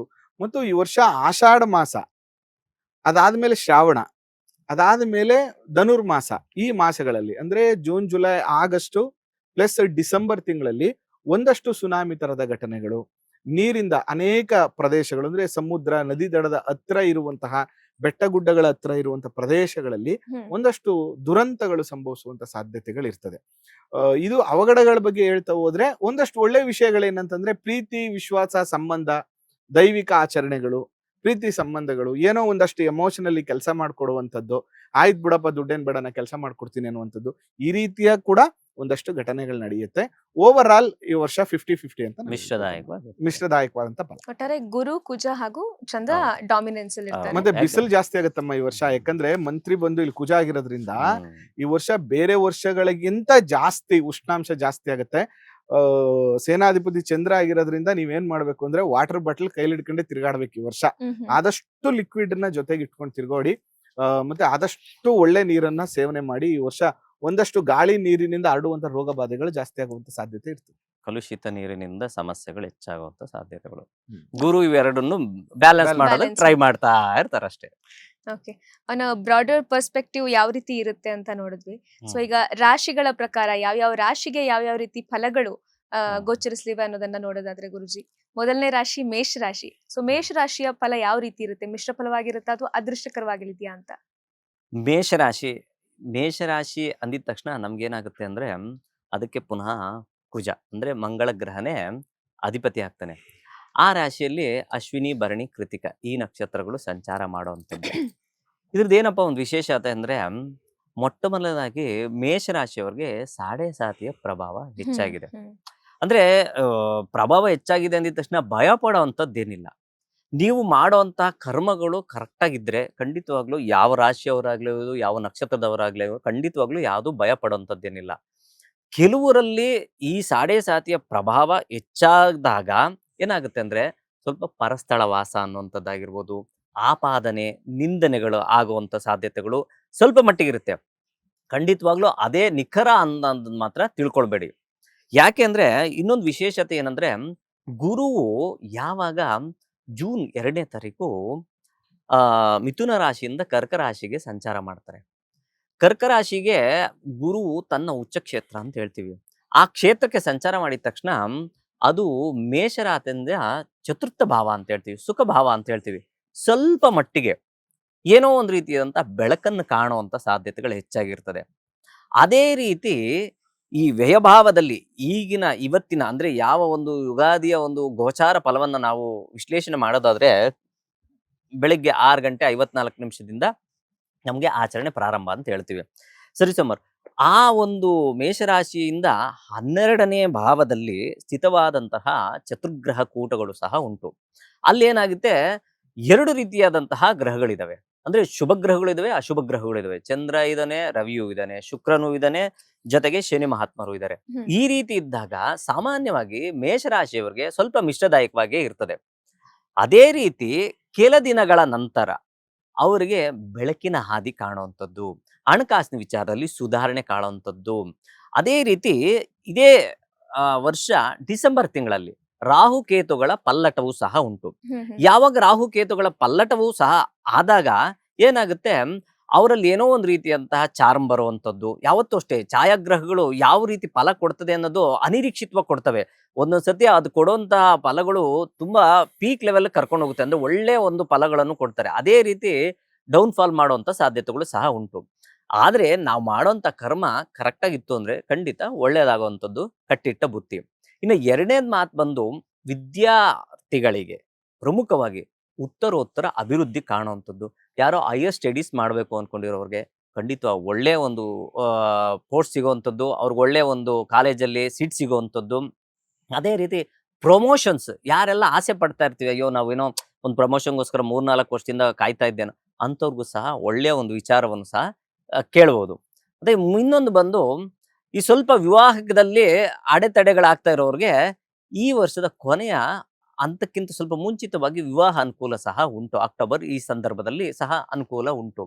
ಇದಿಷ್ಟು ಸಾಮಾನ್ಯವಾಗಿ ಶುಭ ಮತ್ತೆ ಅಶುಭ ಫಲಗಳು ಸಹ ಉಂಟು. ಮತ್ತೆ ಯಾರಿಗೆಲ್ಲ ಅಬ್ರಾಡ್ ಅಂದ್ರೆ ನಾವೇನೋ ಬೇರೆ ದೇಶಕ್ಕೆ ಹೋಗ್ಬೇಕು, ಓದೋದಕ್ಕಾಗಿರ್ಬೋದು, ಯಾವುದೋ ಒಂದು ಕೆಲ್ಸಕ್ಕಾಗಿರ್ಬೋದು, ಅಂಥವ್ರಿಗೂ ಸಹ ತುಂಬಾ ಒಳ್ಳೆಯ ಒಂದು ವಿಚಾರವನ್ನು ಕೇಳುವಂಥದ್ದಾಗಿರ್ಬೋದು. ಅವ್ರಿಗೆ ಅದರಲ್ಲಿ ಒಳ್ಳೆಯ ಒಂದು ಬೇರೆ ದೇಶಕ್ಕೆ ಹೋಗಿ ವಾಸ ಮಾಡುವಂಥದ್ದು. ನೋಡಿ, ಇವಾಗ ನಾವ್ ಹೇಳಿದ್ವಲ್ಲ ಪರಸ್ಥಳ ವಾಸ ಅಂತ ಹೇಳಿದ್ವಿ. ಯಾರು ಸಾಡೆ ಸಾತಿ ಇದ್ದಾಗ ಪರಸ್ಥಳ ವಾಸ ಅಂದ್ರೆ ಅವ್ರ ಅಬ್ರಾಡ್ ಅಲ್ಲಿ ಹೋಗಿ ಯಾವುದೋ ಒಂದು ಕೆಲಸ ನಿಮಿತ್ತವಾಗಿರ್ಬೋದು ಅಥವಾ ಓದೋ ವಿಚಾರಕ್ಕಾಗಿರ್ಬೋದು ಬೇರೆ ಸ್ಥಳದಲ್ಲಿ ಹೋಗಿ ಮಲ್ಕೊಂಡ್ಬರ್ತಾರೆ. ಅಂದ್ರೆ ಅಲ್ಲಿ ಹೋಗಿ ಅವರು ತಮ್ಮ ವೃತ್ತಿಯನ್ನಾಗಿರ್ಬೋದು ಅಥವಾ ವಿದ್ಯೆಯನ್ನಾಗಿರ್ಬೋದು ಮಾಡಿ ಸಹ ಅವರು ಪರಸ್ಥಳ ವಾಸದ ಒಂದು ವಿಶೇಷತೆ ಸಹ ಉಂಟು ಅನ್ನೋದಕ್ಕೆ ಇದು ಸಾಕ್ಷಿ ರೂಪವಾಗಿರ್ತದೆ. ಓವರ್ ಆಲ್ ಹೇಳ್ಬೇಕು ಅಂದ್ರೆ ಮಿಷ್ಟದಾಯಕವಾಗಿದೆ. ಖಂಡಿತವಾಗ್ಲು ಯಾರೇ ಸಾಡೆ ಸಾತಿಯ ಬಗ್ಗೆ ಭಯ ಪಡುವಂಥದ್ದೇನಿಲ್ಲ. ಪರಿಹಾರವೂ ಸಹ ಉಂಟು. ಯಾರು ಚಿಂತೆ ಮಾಡೋಂಥದ್ದು ಏನಿಲ್ಲ. ಪರಿಹಾರ ರೂಪಕ್ಕೆ ಬಂದ್ರೆ ನಾವು ಈ ಸಾಡೆ ಸಾತಿ ಅಂದಿದ ತಕ್ಷಣ ಹನುಮಂತನ ಸ್ಮರಣೆ, ಹನುಮಾನ್ ಚಾಲೀಸ್ ಓದುವಂಥದ್ದು, ಹನುಮಂತ ದೇವಸ್ಥಾನಕ್ಕೆ ಹೋಗುವಂಥದ್ದು, ಪ್ರದಕ್ಷಿಣೆ ಮಾಡುವಂಥದ್ದು, ಇದು ಮಾಡ್ಕೊಂಡ್ರೆ ತುಂಬಾ ಒಳ್ಳೇದು. ಇನ್ನ ಆ ರಾಶಿಗೆ ಅಧಿಪತಿ ಕುಜ ಆಗಿರೋದ್ರಿಂದ, ದೇವತೆ ಆಗಿರೋ ಸುಬ್ರಹ್ಮಣ್ಯರಾಗಿರೋದ್ರಿಂದ ಸುಬ್ರಹ್ಮಣ್ಯನ ಸ್ಮರಣೆ ಮಾಡ್ಕೊಂಡ್ರು ಸಹ ತುಂಬಾ ಒಳ್ಳೇದು. ಮಂಗಳವಾರ ಸುಬ್ರಹ್ಮಣ್ಯನ ದೇವಸ್ಥಾನಕ್ಕೆ ಹೋಗಿ ಬರೋದು ತುಂಬಾ ಒಳ್ಳೇದು. ಇದಿಷ್ಟು ಮಾಡ್ಕೊಂಡ್ರೆ ಸಾಕು. ತುಂಬಾ ಭಯ ಪಟ್ಕೊಂಡು ಜೀವನ ಮಾಡುವಂಥದ್ದು ಏನಿರಲ್ಲ, ಆರಾಮಾಗಿ ಜೀವಿಸ್ಬೋದು. ಓಕೆ, ಇನ್ನು ವೃಷಭ ರಾಶಿಯ ಶುಭ ಅಶುಭ ಫಲಗಳ ಬಗ್ಗೆ ತಿಳಿಸಿಕೊಡೋದಾದ್ರೆ? ವೃಷಭ ರಾಶಿಯವರ ಫಲವನ್ನ ಹೇಳುವಂತ ಸಂದರ್ಭದಲ್ಲಿ ನಾವು ಗೋಚಾರ ಫಲ ಅಂತ ಹೇಳುವಂತ ಸಂದರ್ಭದಲ್ಲಿ ನೋಡಿ, ಈ ಬೆರಳಿದೆಯಲ್ಲ ಇದು ಗುರು ಬೆರಳಿದು, ತೋರ್ ಬೆರಳು. ಈ ಮಧ್ಯದ ಬೆರಳಿದೆಯಲ್ಲ ಈ ಬೆರಳು ಬಂದು ಶನಿ ಬೆರಳು. ಅದಕ್ಕೆ ಸಾಮಾನ್ಯವಾಗಿ ಯಾರೇ ರಾಜಕಾರಣಿಗಳು ಗೆದ್ದ ತಕ್ಷಣ ಹಿಂಗಂತ, ಕರೆಕ್ಟ್ ಅಲ್ವಾ? ಅಂದ್ರೆ ಅದ್ರ ಅರ್ಥ ಏನಂದ್ರೆ ಗುರು ಮತ್ತೆ ಶನಿ ಚೆನ್ನಾಗಿದ್ರೆ ಇಟ್ಸ್ ವಿಕ್ಟ್ರಿ ಅಂತ. ಅದಕ್ಕೆ ನಾವು ಗೋಚಾರದಲ್ಲಿ ಗುರು ಬಲ ಇದೆಯಾ, ಒಂದ್ ಮದುವೆ ಆಗ್ಬೇಕು, ಒಂದ್ ವ್ಯವಹಾರ ಮಾಡ್ಬೇಕು, ಒಂದ್ ಕೆಲಸ ಮಾಡ್ಬೇಕು ಅಂದ ತಕ್ಷಣನೇ ಶನಿ ಬಲ ಇದೆಯಾ, ಶನಿ ಏನ್ ಮಾಡ್ತಾನೆ, ಶತ್ರು ನಿಗ್ರಹವನ್ನ ಮಾಡ್ತಾನೆ. ಗುರು ದೈವಿಕ ಬಲವನ್ನ ಕೊಡ್ತಾನೆ, ಅಂದ್ರೆ ಫೈನಾನ್ಷಿಯಲಿ ಸಪೋರ್ಟ್ ಮಾಡ್ತಾನೆ. ಅದರಿಂದ ಎರಡು ಗ್ರಹಗಳು ಬಹಳ ಮುಖ್ಯ. ಜೊತೆಗೆ ಎಲ್ಲ ವೀಕ್ಷಕ ಬಂಧುಗಳಿಗೆ ನಾನು ಹೇಳೋದೇನಂದ್ರೆ, ಗೋಚಾರ ಫಲ ಅನ್ನುವಂಥದ್ದು ಇಟ್ ಇಸ್ ಎ ರೋಡ್, ನಿಮ್ಮ ರಸ್ತೆ ಇದು. ಈ ವರ್ಷ ನಿಮ್ ರಸ್ತೆ ಹೇಗಿದೆ ಅಂತ ಹೇಳ್ತೀವಿ. ಆದ್ರೆ ನಿಮ್ಮ ಜಾತಕದಲ್ಲಿ ದಶಾಭುಕ್ತಿಗಳು ಚೆನ್ನಾಗಿದ್ದಾಗ, ನಿಮ್ಮ ಹತ್ರ ಒಬ್ಬ ಒಳ್ಳೆ ಡ್ರೈವರು, ಒಂದು ಒಳ್ಳೆ ಕಾರ್ ಇದ್ದಾಗ ರೋಡ್ ಚೆನ್ನಾಗಿಲ್ಲ ಅಂದ್ರೂ ಅವ್ನು ಮೇಂಟೈನ್ ಮಾಡ್ಕೊಂಡು ಕರ್ಕೊಂಡು ಹೋಗ್ತಾರೆ. ಕಾರು ಚೆನ್ನಾಗಿಲ್ಲ, ಡ್ರೈವರು ಚೆನ್ನಾಗಿಲ್ಲ, ಗೋಚಾರನು ಚೆನ್ನಾಗಿಲ್ಲ ಅಂದಾಗ ಪ್ರಾಬ್ಲಮ್ ಆಗ್ಬಿಡುತ್ತೆ. ಅದರಿಂದ ಇಲ್ಲಿ ಗೋಚಾರ ಒಂದು 30-35% ರಿಸಲ್ಟ್ ಅನ್ನ ಕೊಡುತ್ತೆ. ಇನ್ ಮಿಕ್ಕದ್ದು ದಶಾಫಲಗಳು ಕೊಡ್ತದೆ. ಅದರಿಂದ ನಿಮ್ಮ ರಸ್ತೆ ಹೇಗಿದೆ, ಈ ವರ್ಷದ ಜರ್ನಿ ಹೇಗಿರುತ್ತೆ ಅನ್ನುವಂಥದ್ದನ್ನ ನಾವು ಹೇಳ್ತೀವಿ. ನೋಡಿ, ವೃಷಭ ಅಂದ ತಕ್ಷಣನೇ 2ನೇ ಮನೆಯಲ್ಲಿ ಆಲ್ಮೋಸ್ಟ್ ಜೂನ್ 1ನೇ ತಾರೀಕುವರೆಗೂ ಗುರು ಸಂಚಾರ ಮಾಡ್ತಾ ಇರ್ತಾರೆ. 11ನೇ ಮನೆಯಲ್ಲಿ ಶನಿ ಸಂಚಾರ. ಇದು ಏನೇನ ಇಂಡಿಕೇಟ್ ಮಾಡ್ತದೆ ಅಂತಂದ್ರೆ ವಿಕ್ಟ್ರಿಯನ್ನ ಇಂಡಿಕೇಟ್ ಮಾಡುತ್ತೆ. ಅದರಿಂದ ನಾನ್ ಪರ್ಸನಲ್ ಸಜೆಷನ್ ಏನಂದ್ರೆ, ಯಾರಾದ್ರೆಲ್ಲ ಈ ವೃಷಭ ರಾಶಿಯಲ್ಲಿ ಇದ್ದೀರೋ ನೀವೆಲ್ಲರೂ ಬಿಫೋರ್ ಮೇ ಎಂಡ್ ವರೆಗೆ ನೀವೇನಾದ್ರೂ ಒಂದು ಹೊಸ ಸ್ಟಾರ್ಟ್ಅಪ್ ಮಾಡಬೇಕು, ಏನೋ ಒಂದು ಕೆಲಸ ಪ್ರಾರಂಭ ಮಾಡಬೇಕು, ಏನೋ ಇನ್ವೆಸ್ಟ್ಮೆಂಟ್ ಮಾಡಬೇಕು, ಏನೋ ಸ್ಥಳ ಬದಲಾವಣೆ ಮಾಡಬೇಕು ಅಂತಿದ್ರೆ ಜೂನ್ ಒಳಗಡೆ ಮಾಡ್ಕೊಬಿಡಿ. ಆಫ್ಟರ್ ಜೂನ್ ಏನಾಗುತ್ತೆ ಅಂದ್ರೆ ನಿಮ್ಗೆ ವಿಕ್ಟ್ರಿಲ್ ಒಂದು ಹೋಗ್ಬಿಡುತ್ತೆ. ಅದರಿಂದ ಏನಾಗ್ಬಿಡುತ್ತೆ, ಈಗ ಹೆಂಗೆ ನಾವು ಟ್ರಾವೆಲ್ ಮಾಡುವಾಗ 2 ಚಕ್ರಗಳು ಬೇಕಾಗತ್ತೋ, ಹಂಗೆ ಗಾಡಿಯಲ್ಲಿ ಒಂದು ಚಕ್ರ ಇಲ್ಲ ಅಂದ್ರೆ ಹೇಗೆ ಕಷ್ಟ ಆಗುತ್ತೋ, ಅದೇ ತರ ನಿಮ್ಮ ಮೈಂಡು, ನಿಮ್ಮ ಬುದ್ಧಿಶಕ್ತಿಯೇ ಇನ್ನೊಂದು ಚಕ್ರ ಆಗ್ಬೇಕಾಗುತ್ತೆ. ಅದರಿಂದ ಜೂನ್ ಆದ್ಮೇಲೆ ಗುರು 3ನೇ ಮನೆಗೆ ಹೋಗ್ಬಿಡ್ತಾನೆ, ಗುರುಬಲ ಹೋಗ್ಬಿಡುತ್ತೆ. ಆ ಸಂದರ್ಭದಲ್ಲಿ ನಿಮಗೆ ವ್ಯವಹಾರಿಕವಾಗಿ ನಷ್ಟ ಆಗುವಂಥದ್ದು, ಧನ ನಷ್ಟ ಆಗುವಂಥದ್ದು, ಫೈನಾನ್ಷಿಯಲಿ ಪ್ರಾಬ್ಲಮ್ ಅಲ್ಲಿ ಸಿಕ್ಕಾಕೊಬಿಡುವಂಥದ್ದು. 3ನೇ ಮನೆ ಧೈರ್ಯ ಭಾವ. ಜೂನ್ ವರೆಗೂ ಚೆನ್ನಾಗ್ ಆಗ್ತಾ ಇದೆಯಲ್ಲ, ವ್ಯವಹಾರ ಆಗ್ತಾ ಇದೆಯಲ್ಲ, ನಾನು ಮಾಡಿದ್ದಲ್ಲೆಲ್ಲ ಒಳ್ಳೇದಾಗ್ತಾ ಇದೆಯಲ್ಲ, ಹಂಗಾರ ಒಂದ್ ಕೆಲಸ ಮಾಡೋಣ, ಏನ್ ಮಾಡಿದ್ರು ಆಗತ್ತೆ ಅಂದ್ಬಿಟ್ಟು ಯಾವ್ದೋ ದೊಡ್ಡ ಇನ್ವೆಸ್ಟ್ಮೆಂಟ್ ಕೈ ಹಾಕ್ಬಿಡೋದು. ಯಾರೋ ಬಂದ್ರು ಪಾರ್ಟ್ನರ್ ಬಾರಣ ಚೆನ್ನಾಗಾಗತ್ತೆ ಅಂತಂದ್ರು, ಹೋಗ್ಬಿಟ್ಟು ಮಾಡ್ಬಿಡೋದು. ಆತುರದ ನಿರ್ಧಾರ ಆಫ್ಟರ್ ಜೂನ್, ಆತುರದ ನಿರ್ಧಾರಗಳಿಂದ ಅನೇಕ ಸಮಸ್ಯೆಗಳಾಗುವಂತ ಸಾಧ್ಯತೆಗಳಿರ್ತದೆ. ಅದರಿಂದ ಬಿಫೋರ್ ಜೂನ್ ಅಲ್ಲಿ ನೀವ್ ಏನೇ ಮಾಡೋದಿದ್ರು ಮಾಡಿ.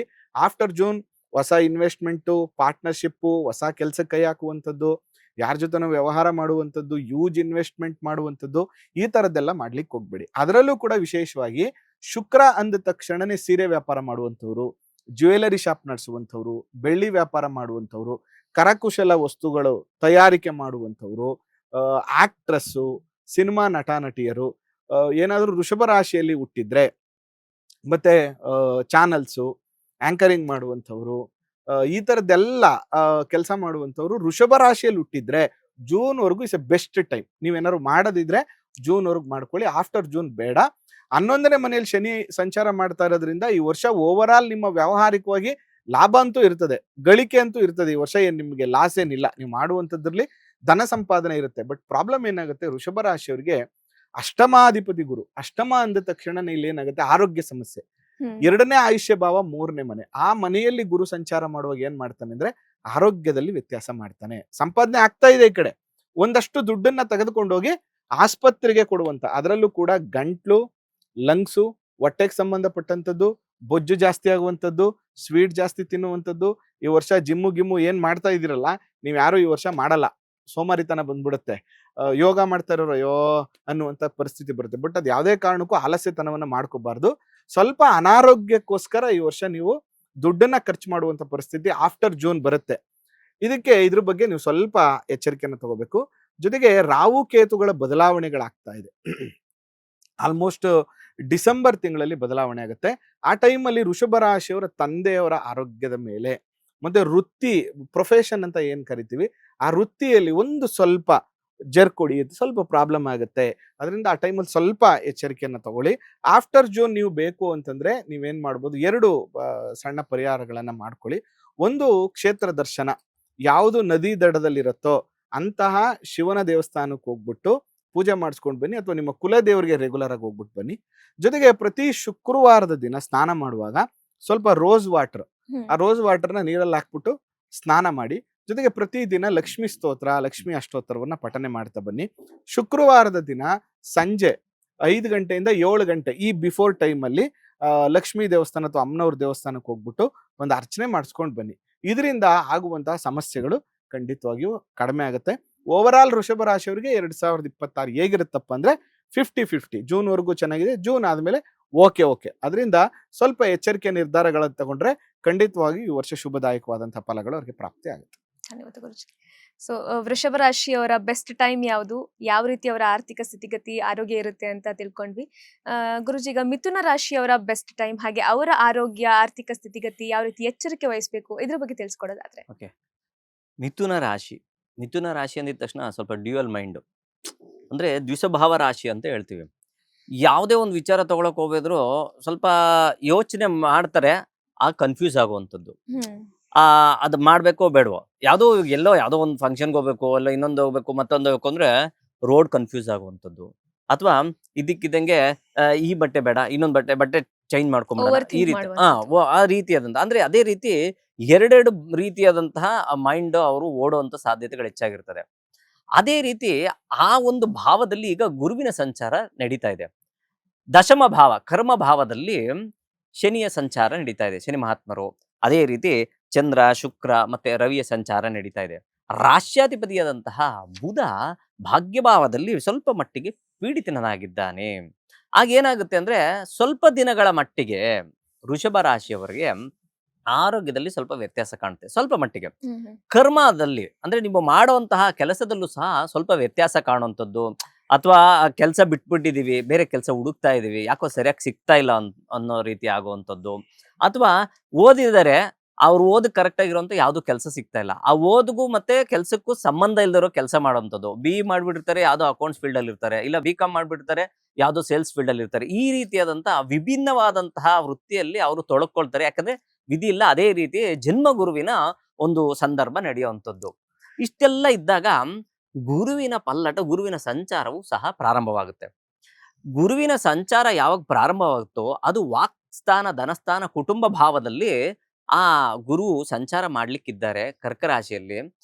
ಆಗಿನಿಂದ ಅವರಿಗೆ ಸ್ವಲ್ಪ ಮಟ್ಟಿಗೆ, ಈಗ 2 ವರ್ಷದಿಂದ ಏನೋ ಸಣ್ಣ ಪುಟ್ಟ ಸಮಸ್ಯೆಗಳು ಹೆಚ್ಚಾಗಿ ನೋಡಿರೋರ್ಗೆ ಜೂನ್ನಿಂದ ಸ್ವಲ್ಪ ಮಟ್ಟಿಗೆ ರಿಲ್ಯಾಕ್ಸ್ ಸಿಗುವಂಥದ್ದು, ಏನೋ ಒಂದು ರೀತಿಯಾದಂತ ವಿವಾಹದ ವಿಚಾರದಲ್ಲಿ ಅನುಕೂಲ ಆಗುವಂಥದ್ದು. ತುಂಬಾ ವರ್ಷಗಳಿಂದ ಹುಡುಕ್ತಾ ಇದ್ದಾರೆ ನನ್ನ ಮಗಂಗೆ, ನನ್ನ ಮಗಳಿಗೆ ಮದ್ವೆ ಅನುಕೂಲನೇ ಇಲ್ಲ ಅನ್ನೋರ್ಗೆ ಖಂಡಿತವಾಗ್ಲೂ ಈ ವರ್ಷ ಅಂದ್ರೆ ಜೂನ್ ನಂತರ ಸ್ವಲ್ಪ ಮಟ್ಟಿಗೆ ಗುರುವಿನ ಬಲ ಹೆಚ್ಚಾಗುವಂತ ಸಾಧ್ಯತೆಗಳಿರ್ತದೆ. ಅದೇ ರೀತಿ ಕೆಲಸ ಕಾರ್ಯಗಳಲ್ಲಿ, ತಾವು ಮಾಡುವಂತ ಕೆಲಸ ಕಾರ್ಯಗಳಲ್ಲೂ ಸಹ ಏನ್ ಚೇಂಜಸ್ ಆಗುತ್ತೆ ಅಂದ್ರೆ ಪ್ರಮೋಷನ್ ಸಿಗುವಂಥದ್ದಾಗಿರ್ಬೋದು. ಕುಟುಂಬ ಭಾವದಲ್ಲಿ ಗುರುವಿನ ಸಂಚಾರ ಮಾಡಿದಾಗ ಕುಟುಂಬದಲ್ಲೂ ಸಾಮರಸ್ಯತೆ ಜೀವನವನ್ನು ನಡೆಸುವಂಥದ್ದು. ಸುಮ್ನೆ ಮನೇಲಿ ಕಿರಿಕಿರಿ ತುಂಬಾ ವರ್ಷಗಳಿಂದ ನಡೀತಾ ಇರ್ತದೆ. ಅದೇನೋ ಒಂದು ಸಾರ್ಟ್ ಔಟ್ ಆಗ್ಬಿಟ್ಟು ನೆಮ್ಮದಿಯಾಗಿ ಜೀವನವನ್ನು ಸಾಗಿಸುವಂಥದ್ದು. ಸಂತಾನಕಾರಕನು ಸಹ ಗುರುವಿನ ಆಗ್ತಾನೆ. ಆ ಕಾರಣದಿಂದ ಯಾರೆಲ್ಲ ತುಂಬಾ ವರ್ಷಗಳಿಂದ ಮದುವೆಯಾಗಿ ತುಂಬಾ ವರ್ಷ ಆಗಿತ್ತು, ಯಾಕೋ ಮಕ್ಕಳಿಗೋಸ್ಕರ ಆ ಸಂತಾನ ಫಲವನ್ನು ಸಹ ಆ ಗುರು ಭಗವಾನನು ನೀಡುವಂತ ಸಾಧ್ಯತೆಗಳು ಹೆಚ್ಚಾಗಿರ್ತದೆ. ಇದು ಇಷ್ಟು ಓವರ್ ಆಲ್ ಒಂದು 3-4 ತಿಂಗಳ ನಂತರ ಖಂಡಿತವಾಗ್ಲೂ ಅದ್ಭುತವಾದಂತಹ ಫಲವನ್ನ ಇವರು ಕಾಣ್ತಾರೆ.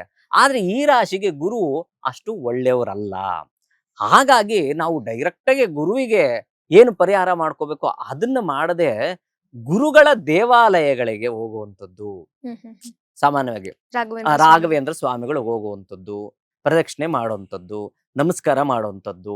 ಅದೇ ರೀತಿ ಸಾಯಿಬಾಬಾ ಆಗಿರ್ಬೋದು, ದತ್ತಾತ್ರೇಯ ಆಗಿರ್ಬೋದು. ಇಲ್ಲ ನಮ್ಗೆ ದೂರ ಯಾವುದೋ ಊರಲ್ಲಿ ಇದೀವಿ, ನಮ್ಗೆ ಯಾವ್ದು ಸಿಗಲ್ಲ ಅಂದ್ರೆ ಅಟ್ಲೀಸ್ಟು ಗಣಪತಿಯ ದೇವಸ್ಥಾನಕ್ಕಾದ್ರೂ ಹೋಗೋದು ತುಂಬಾ ಒಳ್ಳೇದು. ಯಾಕೆ ಅಂದ್ರೆ ಅದೇ ಭಾವದಲ್ಲಿ ಕೇತುವಿನ ಸಂಚಾರ ಕೆಲ ದಿನಗಳ ನಂತರ, ಡಿಸೆಂಬರ್ ನಂತರ ಆಗುವಂತ ಸಾಧ್ಯತೆ ಇರ್ತದೆ. ಇದಿಷ್ಟು ವಿಚಾರ ನಡೀತದೆ. ಅದನ್ನ ಹೊರತುಪಡಿಸಿದ್ರೆ ಲಕ್ಷ್ಮೀನಾರಾಯಣ, ಲಕ್ಷ್ಮೀ ವೆಂಕಟೇಶ್ವರ, ಲಕ್ಷ್ಮೀ ನಾರಸಿಂಹ ಇಂತಹ ಒಂದು ದೇವಾಲಯಗಳಿಗೂ ಸಹ ಹೋಗಿದ್ದೆ ಆದ್ರೆ ಖಂಡಿತವಾಗ್ಲೂ ಅವರ ಮನೆಯು ಮನಸ್ಸು ಎಲ್ಲವೂ ಸಹ ಸಮೃದ್ಧಿಯಾಗಿರ್ತದೆ ಅಂತ ಹೇಳ್ತದೆ ಶಾಸ್ತ್ರ. ಗುರುಜಿ, ಗುರುವಿನ ಕಾರಕತ್ವ ಕರ್ಕಾಟಕ ರಾಶಿಯವರ ಮೇಲೆ ಯಾವ ರೀತಿಯಾಗಿರಲಿದೆ ಅಂತ? ಕರ್ಕಾಟಕ ರಾಶಿಯವ್ರಿಗೆ ಈ ವರ್ಷ ಹೆಂಗಿರುತ್ತೆ ಅಂತಂದ್ರೆ, ಆಯ್ತಪ್ಪ ಮ್ಯಾಕ್ಸಿಮಮ್ ಏನಾಗ್ಬಿಡುತ್ತೆ, ಎಲ್ಲಾ ತರ ಸ್ಥಿತಿಗತಿಯನ್ನ ಅನುಭವಿಸ್ಬಿಟ್ಟಿದೀನಿ. ಬಾಡಿಗೆ ಕಟ್ಟಕ್ಕಾಗಿಲ್ಲ, ಫೈನಾನ್ಷಿಯಲಿ ಪ್ರಾಬ್ಲಮ್ ಅನುಭವಿಸಿದೀನಿ, ಊಟ ತಿಂಡಿ 3 ಹೊತ್ತು ಹಸ್ಕೊಂಡಿದೀನಿ. ಇನ್ನೇನ್ ಪ್ರಾಬ್ಲಮ್ ಬರಕ್ ಸಾಧ್ಯ? ಅಂದ್ರೆ ಒಂದು ಸರ್ಟನ್ ಟೈಮಲ್ಲಿ ಆ ಥರದೊಂದು ಸ್ಥಿತಿಗೆ ನಾವೆಲ್ಲ ತಲುಪ್ಬಿಟ್ಟಿವಿ. ಇನ್ನೇನ್ ಬರಕ್ ಸಾಧ್ಯ ಅಂತ. ಅದೇ ತರ ಇಲ್ಲಿ ಈ ವರ್ಷ ಕರ್ಕಾಟಕ ರಾಶಿಯವ್ರಿಗೆ ಏನಾಗ್ಬಿಟ್ಟಿರುತ್ತೆ ಅಂದ್ರೆ, 12ನೇ ಮನೆಯಲ್ಲಿ ವ್ಯಯದಲ್ಲಿ ಸಂಚಾರ ಮಾಡ್ತಾ ಇದ್ದಾನೆ. ಏನೆಲ್ಲ ವ್ಯವಹಾರಗಳು ಕೆಲಸ ಕಾರ್ಯಗಳು ಮಾಡಿರ್ತೀವಲ್ಲ ಅದೆಲ್ಲದ್ರಿಂದನೂ ಒಂದಷ್ಟು ಹೊಡೆತಗಳು ಬಿದ್ದಿರುತ್ತೆ ಅವ್ರಿಗೆ. ಅದ್ರ ಜೊತೆಗೆ ಈ ವರ್ಷ ಎಷ್ಟು ಫ್ರಸ್ಟ್ರೇಷನ್ ಆಗಿರುತ್ತೆ ಕರ್ಕಾಟಕ ರಾಶಿಯವ್ರಿಗೆ ಅಂತಂದ್ರೆ, 25 ಯುಗಾದಿಯಿಂದ 26 ಯುಗಾದಿವರೆಗೆ ಮನೆ ಜವಾಬ್ದಾರಿಗಳು, ಆಕಸ್ಮಿಕವಾಗಿ ನಡೆಯುವಂತಹ ಮನೆಯ ಘಟನೆಗಳು, ಆರೋಗ್ಯದ ಸಮಸ್ಯೆ, ಅದು ಪೇರೆಂಟ್ಸ್ಗೆ ಆರೋಗ್ಯದ ಸಮಸ್ಯೆ ಇರ್ಬೋದು, ಅಥವಾ ಕುಟುಂಬದಲ್ಲಿ ಆರೋಗ್ಯದ ಸಮಸ್ಯೆ ಇರ್ಬೋದು, ಅಥವಾ ಅವ್ರಿಗೆ ವ್ಯಾವಹಾರಿಕವಾಗಿ ಅಥವಾ ಆರೋಗ್ಯದಲ್ಲಿ ಸಮಸ್ಯೆಗಳಿರ್ಬೋದು, ಫೈನಾನ್ಷಿಯಲಿ ಪ್ರಾಬ್ಲಮ್ ಇರ್ಬೋದು. ಈ ತರ ಮಲ್ಟಿಪಲ್ ಜವಾಬ್ದಾರಿಗಳನ್ನ ಈ ವರ್ಷ ಅವ್ರು ತಗೊಬಿಟ್ಟಿರ್ತಾರೆ. ಈ ಪ್ರಾಬ್ಲಮ್ಸ್ ಇಂದ ಇವರು ಮುಕ್ತರಾಗೋದು ಅಂದ್ರೆ, ಈ ಎಲ್ಲ ಸ್ಟ್ರೆಸ್ಸು ಓವರ್ಕಮ್ ಯಾವಾಗ ಮಾಡ್ತಾರೆ ಅಂತಂದ್ರೆ, ಈ ವರ್ಷ ಜೂನ್ ಆದ್ಮೇಲೆ ಗುರು ವ್ಯಯ ಬಿಟ್ಬಿಟ್ಟು ಜನ್ಮಕ್ಕೆ ಬರ್ತಾನೆ. ಓಕೆ, ಜನ್ಮಕ್ಕೆ ಬಂದ್ಮೇಲೆ ಸರಿ ಹೋಗುತ್ತಾ ಅಂತಂದ್ರೆ ಈ ವರ್ಷ ಇಲ್ಲ. ನೀವು ವ್ಯಯ ಅಂತಂದ್ರೆ 2025 ಇಂದ 26 ವರೆಗೆ ಕಮಿಟ್ಮೆಂಟ್ ಸಾಲಗಳು ಮಾಡ್ಕೊಂಡಿದ್ದೀರಲ್ಲ, ಅದರ ಒತ್ತಡ ನಿಮ್ಗೆ ಇವಾಗ ಜಾಸ್ತಿ ಆಗುತ್ತೆ. ಈಗ ಮನೆ ಕಟ್ಟುವಂತ ಸಂದರ್ಭದಲ್ಲಿ ಏನ್ ಮಾಡ್ಬಿಡ್ತಾರೆ ಅಂದ್ರೆ, ತುಂಬಾ ಜನ ದುಡ್ಡು ಕೊಟ್ಬಿಡ್ತಾರೆ. ಗ್ರೂಪ್ ಪ್ರವೇಶ ಆಯ್ತಾ ಇದ್ ನಾಳೆಯಿಂದಾನೇ ಫೋನ್ ಮಾಡ್ತಾರೆ, ನನಗೆ ಅರ್ಜೆಂಟ್ ದುಡ್ಡಿತ್ತು ಅಂತ. ಆ ಮೆಂಟಲಿ ಸ್ಟ್ರೆಸ್ ಇದೆಯಲ್ಲ, ಆ ತರ ಜನ್ಮ ಗುರು ಸಂಚಾರ ಮಾಡುವಾಗ ಏನಾಗುತ್ತೆ ಈ ವರ್ಷ ಕರ್ಕಾಟಕ ರಾಶಿಯವರಿಗೆ ಮೆಂಟಲಿ ಪ್ರೆಷರ್ ಜಾಸ್ತಿ ಆಗುತ್ತೆ. ಮತ್ತೆ ಹಳೆಯ ಸಾಲ ಬಾಧೆಗಳು, ಋಣ ಬಾಧೆಗಳು ಒತ್ತಡ ಈ ವರ್ಷ ಸ್ವಲ್ಪ ಜಾಸ್ತಿ ಆಗುತ್ತೆ. ದಯವಿಟ್ಟು ಐ ರಿಕ್ವೆಸ್ಟ್, ತುಂಬಾ ಎಮೋಷನಲ್ ಆಗ್ಬೇಡಿ ಈ ವರ್ಷ. ಪ್ರತಿಯೊಬ್ರು ಅದೆಂತದೇ ಸಿಚುವೇಶನ್ ಬಂದ್ರು ಅದನ್ನ ತುಂಬಾ ಕಾಮಾಗಿ ಹ್ಯಾಂಡಲ್ ಮಾಡಿ. ಆದಷ್ಟು ಸಾಲಗಳು ಕಮ್ಮಿ ಮಾಡ್ಕೊಳ್ಳಿ. ಮತ್ತೆ ಟೈಮ್ ಯಾರಿಗೂ ಭಯ ಪಡ್ಬೇಡಿ. ಇಲ್ಲ ಅಣ್ಣ, ನನಗೆ ಇನ್ನೊಂದು 6 ತಿಂಗಳು ಕೊಡಕ್ಕಾಗಲ್ಲ, 6 ತಿಂಗಳಾದ್ಮೇಲೆ ಕೊಡ್ತೀನಿ, ನಾನು ಎಲ್ಲೂ ಹೋಗಲ್ಲ ಅನ್ನುವಂತಹ ಒಂದು ಧೈರ್ಯದ ಮಾತುಗಳನ್ನ ಹಾಡಿ. ಎಮೋಷನ್ಸ್ ಅಲ್ಲಿ ಒಳಗಾಗ್ಬೇಡಿ. ಮತ್ತೆ ಸ್ವಲ್ಪ ಕಾಮಾಗಿ ಹಿಂಗ್ ಡಿಸಿಷನ್ ತಗೋಬೇಡಿ. ಯಾಕಂದ್ರೆ ಜನ್ಮಗುರು ಸಂಚಾರ ಮಾಡುವಾಗ ಏನಾಗುತ್ತೆ, ಟ್ರಿಗರ್ ಆಗ್ತೀವಿ. ಸಣ್ಣ ಸಣ್ಣ ವಿಷಯಗಳಿಗೂ ಟ್ರಿಗರ್ ಆಗುವಂಥದ್ದು, ಕೋಪ ಜಾಸ್ತಿ ಆಗುವಂಥದ್ದು. ಅದು ಎಮೋಷನಲ್ಲಿ ಕನೆಕ್ಟ್ ಆಗ್ಬಿಟ್ಟು ಎಲ್ಲ ಜವಾಬ್ದಾರಿಗಳ ಆಯ್ತು, ಮನೇಲಿ ಪ್ರಾಬ್ಲಮ್ ಆಗಾಯ್ತಾ, ಆಯ್ತು 10 ಲಕ್ಷ ನಾನು ತೀರಿಸ್ತೀನಿ. ಬೇಡ, ನಿಮ್ಮ ಮನೇಲಿ 2-3 ಜನ ಇದ್ರೆ ಅವ್ರಿಗೂ ಕೂಡ ಜವಾಬ್ದಾರಿ ಇಲ್ಲ, ಅವನೊಂದ್ 2 ಲಕ್ಷ ತೀರಿಸ್ಲಿ, ನಾನೊಂದ್ 2 ಲಕ್ಷ ತೀರಿಸ್ತೀನಿ. ಅದು ಏನೋ ವ್ಯವಹಾರಿಕವಾಗಿದ್ರೆ ಇಲ್ಲ ನಾನೇ ಮಾಡ್ತೀನಿ ಅಂತ ಹೋಗ್ಬೇಡಿ. ಈ ವರ್ಷ ನೀವು ಸಮಸ್ಯೆ ಸಿಕ್ಕಾಕೋತೀರಾ. ಆತರವಾಗಿ ಡಿಸಿಷನ್ ತಗೋಬೇಡಿ. ಮತ್ತೆ ಈ ವರ್ಷ ನಾನು ಕರ್ಕಾಟಕ ರಾಶಿಯವ್ರಿಗೆ ಮೇಜರ್ ಹೇಳೋದು, ಎಲ್ಲರಿಗೂ ಒಳ್ಳೆಯವರಾಗಕ್ ಹೋಗ್ಬೇಡಿ. ಎಲ್ಲರ ಹತ್ರನೂ ಒಳ್ಳೆಯವರಾಗಕ್ ಹೋದ್ರೆ ಈ ವರ್ಷ ನಿಮ್ಮಷ್ಟು ಏನ್ ಹೇಳ್ತೀವಿ ಲೋನ್ಲಿನೆಸ್ ಫೀಲ್ ಆಗುವಂಥದ್ದು ಯಾರಿಗೂ ಬರಲ್ಲ. ಪ್ಲಸ್ ಇನ್ನೊಂದು ಏನಾಗ್ತಾ ಇದೆ, 9ನೇ ಮನೆಯಲ್ಲಿ ಶನಿ, 8ನೇ ಮನೆಯಲ್ಲಿ ರಾಹು ಸಂಚಾರ ಮಾಡ್ತಾ ಇರೋದ್ರಿಂದ ಹೆಂಗೆ ಋಣಬಾಧೆ ಒತ್ತಡ ಜಾಸ್ತಿ ಆಗುತ್ತೋ, ಸ್ವಲ್ಪ ಇವರಿಗೆ ಆರೋಗ್ಯದ ಸಮಸ್ಯೆಗಳು, ತಂದೆಯ ಆರೋಗ್ಯದ ಸಮಸ್ಯೆಗಳು ಜಾಸ್ತಿ ಆಗ್ತದೆ, ಇವ್ರಿಗೂ ಆರೋಗ್ಯ ಸಮಸ್ಯೆ ಜಾಸ್ತಿ ಆಗ್ತದೆ. ಮತ್ತೆ ತಂದೆಯ ಜೊತೆಗೆ ಸ್ವಲ್ಪ ಆಫ್ಟರ್ ಜೂನ್ ಯಾವುದೋ ಒಂದು ಆಸ್ತಿ ವಿಚಾರಕ್ಕಿರ್ಬೋದು, ವ್ಯವಹಾರದ ವಿಚಾರದಲ್ಲಿ ಇರ್ಬೋದು ಅಥವಾ ಇನ್ವೆಸ್ಟ್ಮೆಂಟ್ ವಿಚಾರದಲ್ಲಿ ಇರ್ಬೋದು, ಈ ತರ ಯಾವುದೋ ಒಂದು ವಿಚಾರಕ್ಕೆ ಕ್ಲಾಶಸ್ ಆಗುತ್ತೆ. ಅದಕ್ಕೆ ನೀವೇನ್ ಮಾಡಿ ಅಂತಂದ್ರೆ ನೀವೇ ಸಮಾಧಾನ ಆಗ್ಬಿಡಿ. ಈ ವರ್ಷ ಅಪ್ಪನ ಜೊತೆಗೆ ಏನೇ ಇದ್ರೂ ನಮ್ಮ ತಂದೆ ಹೇಳ್ತಾ ಇದ್ದಾರೆ ಅಂತ ಇಟ್ಕೊಂಡು ಸಮಾಧಾನವಾಗಿದ್ಬಿಡಿ. ಎಲ್ಲದಕ್ಕಿಂತ ಹೆಚ್ಚಾಗಿ ಆರೋಗ್ಯದ ಸಮಸ್ಯೆ, especially skin allergy, dust allergy, ಸ್ವಲ್ಪ ಅದ್ರ ಬಗ್ಗೆ ಎಚ್ಚರಿಕೆ ತಗೊಳ್ಳಿ. ದಯವಿಟ್ಟು ನಾನು ಪರ್ಸನಲ್ ಸಜೆಷನ್ ಹೇಳೋದೇನೆಂದ್ರೆ, ಆಫ್ಟರ್ ಡಿಸೆಂಬರ್ ಕೇತು ಬೇರೆ ಚೇಂಜ್ ಆಗ್ತಾ ಇದೆ. ಯಾವ ಲೆವೆಲ್ಗೆ ಕರ್ಕಾಟಕ ರಾಶಿಯವರು ಆಫ್ಟರ್ ಡಿಸೆಂಬರ್ 2026 ಡಿಸೆಂಬರ್ ಆಗ್ತಾರೆ ಅಂದ್ರೆ, ಗುರು ಕೇತು ಕಾಂಬಿನೇಷನ್ ಜನ್ಮದಲ್ಲಿ ಆಗ್ಬಿಡುತ್ತೆ. ಗುರು ಅಂದ್ರೆ ಜ್ಞಾನಾಧಿಪತಿ, ಕೇತು ಮೋಕ್ಷಾಧಿಪತಿ. ನನಗೆ ಜೀವನದಲ್ಲಿ ಏನೂ ಇಲ್ಲ, ಆರಾಮ ಪುಣ್ಯಕ್ಷೇತ್ರ ಎರಡು ದರ್ಶನ ಮಾಡ್ತಾ contrast. ಬಂದ್ಬಿಡೋಣ, ಅದ್ರ ಜೊತೆಗೆ ಆರಾಮಾಗಿರೋಣ, ಎಷ್ಟು ದುಡ್ಡು ಸಂಪಾದನೆ ಮಾಡಿದ್ರು ಅಷ್ಟೇ, ಎಷ್ಟು ವ್ಯವಹಾರ ಮಾಡಿದ್ರು ಅಷ್ಟೇ, ನನಗೆ ಪೀಸ್ಫುಲ್ ಬೇಕು ಅನ್ನುವಂತ ಒಂದು ಪರಿಸ್ಥಿತಿಗೆ ಬಂದ್ಬಿಡ್ತಾರೆ. ಅದರಿಂದ ನೀವೇನಂದ್ರೆ ಓವರ್ ಸ್ಟ್ರೆಸ್ ತಗೋಬಿಡಿ, ಈಗೋ ಕ್ಲಾಶಸ್ ಮಾಡ್ಕೋಬಿಡಿ, ಸ್ವಲ್ಪ ಕಾಮಾಗಿ ನಿರ್ಧಾರ ತಗೊಳ್ಳಿ. ಸಾಲ ಯಾವುದೇ ಕಾರಣಕ್ಕೂ ಮಾಡಕ್ ಹೋಗ್ಬಿಡಿ. ಮುಂದಿನ ವರ್ಷದಿಂದ ಅಂದ್ರೆ 2027 ಇಂದ ನೀವು ಮುಟ್ಟದ್ದೆಲ್ಲ ಚಿನ್ನ ಆಗುತ್ತೆ. ಏನ್ ಈ 2 ವರ್ಷದ ಪೀರಿಯಡ್ ಅಲ್ಲಿ 25-26 ಪೀರಿಯಡ್ ಅಲ್ಲಿ ಏನು ಸ್ಟ್ರೆಸ್ಸು, ಟೆನ್ಷನ್, ಒತ್ತಡ ಆಗಿತ್ತು ಅದೆಲ್ಲ 27 ಅಲ್ಲಿ ಕ್ಲಿಯರ್ ಆಗುತ್ತೆ. ಅದರಿಂದ ಈ ವರ್ಷ ಏನಂದ್ರೆ ಸ್ವಲ್ಪ ಸಾಲಗಳನ್ನ ತೀರ್ಸ್ಕೊಳ್ಳೋ ಪ್ರಯತ್ನ ಮಾಡಿ. ಹೊಸ ಇನ್ವೆಸ್ಟ್ಮೆಂಟ್ ಮಾಡೋದಾಗ್ಲಿ ಅಥವಾ ಸಾಲವನ್ನ ಮಾಡೋದಾಗ್ಲಿ ಈ ತರದ್ ಏನು ಮಾಡಕ್ ಹೋಗ್ಬೇಡಿ. ಓವರ್ ಆಲ್ ಈ ವರ್ಷ ಅಷ್ಟೊಂದು ಕರ್ಕಾಟಕ ರಾಶಿಯವರಿಗೆ ಚೆನ್ನಾಗಿಲ್ಲ. ಆರೋಗ್ಯ ಮತ್ತು ಟೆನ್ಷನ್ ಇವೆರಡು ಮತ್ತೆ ಸಾಲ, ಇವು ಮೂರು ಸ್ವಲ್ಪ ಟೆನ್ಷನ್ ಕೊಡುತ್ತೆ. ಸ್ವಲ್ಪ ಕಾಮ್ ಆಗಿರಿ. ನೀವು ಮಾಡ್ಬೇಕಾಗಿರುವಂತದ್ದು ಏನಂದ್ರೆ, ಚಂದ್ರ ಅಂದ್ರೆ ಗೌರಿ ಅಂತ, ಅಂದ್ರೆ ಚಂದ್ರಶೇಖರನಿಗೆ ಜಲಾಭಿಷೇಕ ಮಾಡುವಂಥದ್ದು. ಯಾವಾಗ ಒತ್ತಡ ಜಾಸ್ತಿ ಆಗುತ್ತೆ, ವಿಷ ಕುಡಿದು ಬಿಡ್ತಾನೆ ಶಿವ. ಆ ಟೈಮಲ್ಲಿ ಅವ್ನಿಗೆ ಏನಾಗುತ್ತೆ, ಒತ್ತಡ ಜಾಸ್ತಿ ಆಗುತ್ತೆ, ತಲೆನೋವು ಬಂದ್ಬಿಡುತ್ತೆ. ಆಗ ಏನ್ ಮಾಡ್ತಾನೆ, ಚಂದ್ರಶೇಖರನ ತೆಗೆದು ತನ್ನ ಹಣೆ ಮೇಲೆ ಇಟ್ಕೋತಾನೆ. ಅದಕ್ಕೆ ಚಂದ್ರನಿಗೆ ಅಂದ್ರೆ ಚಂದ್ರ ಕರ್ಕಾಟಕ ರಾಶಿ, ಚಂದ್ರ ಸಂಬಂಧಪಟ್ಟಂತ ದೋಷಗಳು ನಿವಾರಣೆ ಆಗ್ಬೇಕು ಅಂದ್ರೆ ಸೋಮವಾರದ ದಿನ ಶಿವನ ದೇವಸ್ಥಾನದಲ್ಲಿ ಅಭಿಷೇಕವನ್ನ ಮಾಡಿಸಿ. ಪ್ರತಿ ಸೋಮವಾರ ಶಿವ ಮತ್ತು ಪಾರ್ವತಿ ಇಬ್ಬರು ಇರುವಂತ ದೇವಸ್ಥಾನದಲ್ಲಿ ಒಂದು 10 ನಿಮಿಷ ಭಗವಂತ ಮ್ಯಾನಿಫೆಸ್ಟೇಷನ್ ಮಾಡ್ಕೊಳ್ಳಿ. ಒತ್ತಡ ಅನುಭವಿಸ್ಬಿಟ್ಟಿದೀನಿ, ಇನ್ನು ನನ್ನ ಕೈಲಿ ಆಗಲ್ಲ, ಅದರಿಂದ ಈ ವರ್ಷದಿಂದ ಎಲ್ಲ ಸಮಸ್ಯೆಗಳನ್ನ ಪರಿಹಾರ ಮಾಡ್ಕೊಳ್ಳುವ ದಾರಿಯನ್ನು ನೀ ತೋರಿಸ್ಕೊಡು, ಸಮಾಧಾನದಿಂದ ಎಲ್ಲ ಕೆಲಸನೂ ಮಾಡ್ತೀನಿ, ಜೊತೆಗೆ ಈ ವರ್ಷ ನನಗೆ ಒಳ್ಳೇದಾಗ್ತಾ ಇದೆ, ಒಳ್ಳೇದಾಗ್ತಾ ಇದೆ, ಒಳ್ಳೇದಾಗ್ತಾ ಇದೆ, ನಾನು ಮಾಡುವಂತ ಕೆಲಸದಲ್ಲಿ ಎಲ್ಲ ತರ ಅನುಕೂಲಗಳು ಆಗ್ತಾ ಇದೆ, ಆಗ್ತಾ ಇದೆ, ಆಗ್ತಾ ಇದೆ ಅಂತ ಹೇಳಿ ಮ್ಯಾನಿಫೆಸ್ಟೇಷನ್ ಮಾಡ್ಕೊಳ್ಳಿ. ಅನುಕೂಲ ಆದ್ರೆ ಶಿವ ಪಂಚಾಕ್ಷರಿ ಮಂತ್ರ ನಮಃ ಶಿವಾಯ ಮಂತ್ರವನ್ನ ಪ್ರತಿ ಸೋಮವಾರ ಶಿವನ ದೇವಸ್ಥಾನದಲ್ಲಿ ಕುತ್ಕೊಂಡು 108 ಸರಿ ಜಪ ಮಾಡಿ ಕಾಮಾಗಿ ನಿರ್ಧಾರ ತಗೊಳ್ಳಿ. ಖಂಡಿತವಾಗಿಯೂ ಒಳ್ಳೇದಾಗುತ್ತೆ, ಟೆನ್ಷನ್ ಬೇಡ. ಇನ್ನು ಸಿಂಹ ರಾಶಿ, ದ್ವಾದಶ ರಾಶಿಗಳಲ್ಲಿ 5ನೇ ರಾಶಿ ಸ್ವಲ್ಪ ಪವರ್ಫುಲ್ ರಾಶಿ ಉಳಿದಿದೆ ಕಂಪೇರ್ ಮಾಡಿದ್ರೆ. ಸೊ ಈ ವರ್ಷ ಅವರ ಪವರ್ ಅದೇ ರೀತಿ ಕಂಟಿನ್ಯೂ ಆಗುತ್ತಾ ಅಥವಾ ಯಾವ ರೀತಿ ಅಂತ? ಸಿಂಹರಾಶಿ ಅಂದಿದ ತಕ್ಷಣ ಅದಕ್ಕೆ ಅಧಿಪತಿ ರವಿ, ಅಂದ್ರೆ ಸೂರ್ಯನೇ ಅಧಿಪತಿ ಆಗಿರ್ತಾನೆ. ಸ್ವಲ್ಪ ಆತುರ ನಿರ್ಧಾರ ಎಲ್ಲಿ ಅಂದ್ರೆ ಆಡಳಿತದಲ್ಲಿ ಆತುರ ನಿರ್ಧಾರವನ್ನ ಕಮ್ಮಿ ಮಾಡ್ಕೊಂಡ್ರೆ ತುಂಬಾ ಒಳ್ಳೇದು. ಮತ್ತೆ ಲಾಭ ಭಾವದಲ್ಲಿ ಗುರುವಿನ ಸಂಚಾರ, ಖಂಡಿತವಾಗ್ಲೂ ಗುರುವಿನ ಬಲ ಅತಿ ಹೆಚ್ಚಾಗಿದೆ. ಎಲ್ಲ ವಿಚಾರದಲ್ಲೂ ಅನುಕೂಲ ಸಹ ತುಂಬಾ ಚೆನ್ನಾಗಿದೆ. ಯಾರೆಲ್ಲ ಪ್ರಮುಖವಾಗಿ ಎಜುಕೇಶನ್ ಫೀಲ್ಡ್ ಅಲ್ಲಿ ಏನೋ PhD ಮಾಡ್ತಾ ಇದ್ದೀನಿ, ಅದನ್ನ ನನ್ಗೆ ಆಗುತ್ತಾ ಇಲ್ವಾ ಅನ್ನೋ ಒಂದು ಕ್ವಶನ್ ಇರ್ತದಲ್ಲ, ಅವ್ರಿಗೆಲ್ಲ ಖಂಡಿತವಾಗ್ಲೂ ಈ ಒಂದು ಮೇ ಅಥವಾ ಜೂನ್ ಒಳಗಡೆ ಅದರ ಅನುಕೂಲ ಆಗುವಂಥದ್ದು, ಒಂದು ಡಾಕ್ಟ್ರೇಟ್, ಹಾನರರಿ ಡಾಕ್ಟ್ರೇಟ್ ಸಿಗೋವಂಥದ್ದು, ಗೌರವ ಸಿಗೋವಂಥದ್ದು, ಮನ್ನಣೆ ಸಿಗೋವಂಥದ್ದು, ಅಥವಾ ಬಿರುದು ಬಹುಮಾನಗಳು ಸಿಗೋವಂಥದ್ದು, ಈ ರೀತಿಯಾದಂಥ ವಿಶೇಷ ಫಲಗಳನ್ನು ಸಹ ಸೂಚಿಸುವಂಥ ಸಾಧ್ಯತೆಗಳು ಹೆಚ್ಚಾಗಿರ್ತದೆ. ಮತ್ತೆ ರಾಜಕೀಯ ರಂಗದಲ್ಲಿ ಯೋಚನೆ ಮಾಡೋದಾದ್ರೆ ಸ್ವಲ್ಪ ಅದನ್ನೇ ನಾನು ಮೊದಲೇ ಹೇಳಿದ್ದು, ಆತುರ ಸ್ವಭಾವವನ್ನು ಸ್ವಲ್ಪ ಕಮ್ಮಿ ಮಾಡ್ಕೊಂಡ್ರೆ ತುಂಬಾ ಒಳ್ಳೇದು. ಅಂದ್ರೆ ರಾಜಕೀಯ ರಂಗದಲ್ಲಿ ಯಾರೆಲ್ಲ ಸಿಂಹರಾಶಿಯಲ್ಲಿ ಜನನವಾಗಿರ್ತಾರೋ ಅವ್ರು ಏನ್ ಮಾಡ್ತಾರೆ, ಯಾವುದೋ ಗೊತ್ತಿಲ್ಲದೆ ಮಾತಾಡ್ಬಿಡ್ತಾರೆ. ಅಲ್ಲಿ ಮಾತಾಡಿದಾಗ ಏನಾಗುತ್ತೆ ಅಂದ್ರೆ ಬೇರೆ ರೀತಿಯಾಗಿ ಕೇಳಿಸ್ಕೊಳ್ಳೋಂಥವ್ರಿಗೆ ಬೇರೆ ರೀತಿಯಾಗಿ ಕನ್ವೆ ಆಗಿ ಅದು ಅವ್ರ ಭಾವನೆಗಳಿಂದ ಬೇರೆ ಬೇರೆ ರೀತಿಯಾದಂಥ ಡಿವಿಯೇಷನ್ ತಗೊಂಡ್ಬಿಡುತ್ತೆ. ಅವಾಗ ಏನಾಗುತ್ತೆ, ಅವರು ನಿಂದನೆಗೆ ಒಳಗಾಗುವಂತ ಸಾಧ್ಯತೆ ಇರ್ತದೆ. ಆ ಕಾರಣದಿಂದ, ಯಾಕಂದ್ರೆ ಅಷ್ಟಮ ಶನಿ ಅನ್ನೋದು ಆ ರೀತಿಯನ್ನು ಸೂಚಿಸುವಂಥದ್ದು. ಇಷ್ಟಕ್ಕೆಲ್ಲ ಕಾರಣ ಯಾಕೆಂದ್ರೆ ಅಷ್ಟಮ ಶನಿಯ ಪ್ರಭಾವ, ಅಷ್ಟಮ ಶನಿಯ ಪ್ರಭಾವ ಜೊತೆಗೆ ರಾಶಿಯಲ್ಲೇ ಕೇತುವಿನ ಸಂಚಾರ. ಇಷ್ಟು ಇದ್ದಾಗ ಸ್ವಲ್ಪ ಯೋಚನೆ ಮಾಡಬೇಕು, ಯೋಚನೆ ಮಾಡಿ ಮಾತಾಡಬೇಕು, ಯೋಚನೆ ಮಾಡಿ ವ್ಯವಹರಿಸಬೇಕು. ಆಗ್ಲೇ ತಿಳಿಸ್ಕೊಟ್ಟಂಗೆ ಇವರು ಕೇತು ಬಂದು ಮೋಕ್ಷಕಾರಕ ಅಂತ ಹೇಳ್ತೀವಲ್ಲ, ಯಾವ್ದ್ರಲ್ಲಿ ಹೆಂಗೆ ಮೋಕ್ಷ ಮಾಡ್ತಾನೆ ಅನ್ನೋದೇ ಗೊತ್ತಾಗಲ್ಲ. ಒಳ್ಳೆ ವಿಚಾರದಲ್ಲಿ ಮೋಕ್ಷ ಆದ್ರೆ ಪರವಾಗಿಲ್ಲ, ಈ ಕೆಟ್ಟ ವಿಚಾರವನ್ನ ಮೋಕ್ಷ ಅಂತ ತಿಳ್ಕೊಂಡು ಅದು ಬೇರೆ ರೀತಿ ಕನ್ವರ್ಟ್ ಆಗಿ ಅಲ್ಲಿಂದ ಬೇರೆ ರೀತಿಯಾದಂತ ಸಮಸ್ಯೆ ಅನುಭವಿಸುವಂಥದ್ದು. ಯಾಕೆ ಅಂದ್ರೆ ಅಷ್ಟಮ ಶನಿಯ ಒಂದು ಪರಿಣಾಮ ಆಗುವಂತ ಸಾಧ್ಯತೆ ಇರ್ತದೆ. ಇನ್ನು ಮಿಕ್ಕ ಓವರ್ ಆಲ್ ತಗೊಳಕ್ ಹೋದ್ರೆ 80% ತುಂಬಾ ಚೆನ್ನಾಗಿದೆ. ಅದು ಎಲ್ಲಿ ತನಕ ಅನ್ನೋಂಥದ್ದು ನೋಡೋದಾದ್ರೆ ಜೂನ್ ತನಕ ತುಂಬಾ ಅದ್ಭುತವಾಗಿದೆ. ಅಷ್ಟರೊಳಗೆ ನಿಮ್ಮ ಒಂದು ಸಾಂಸಾರಿಕ ಜೀವನವಾಗಿರ್ಬೋದು ಅಥವಾ ವೈವಾಹಿಕ ಜೀವನವಾಗಿರ್ಬೋದು ಅಥವಾ ಬೇರೆ ರೀತಿಯಾದಂತಹ ವಿದ್ಯಾರಂಗದಲ್ಲಾಗಿರ್ಬೋದು ಅಥವಾ ವೃತ್ತಿಪರವಾಗಿರ್ಬೋದು, ಇದರಲ್ಲೆಲ್ಲದರಲ್ಲೂ ಸಹ ಒಂದು ರೀತಿಯಂತ ಮುನ್ನಡೆಯನ್ನು ಸಾಗಿಸುವಂತ ಸಾಧ್ಯತೆ ಇರ್ತದೆ.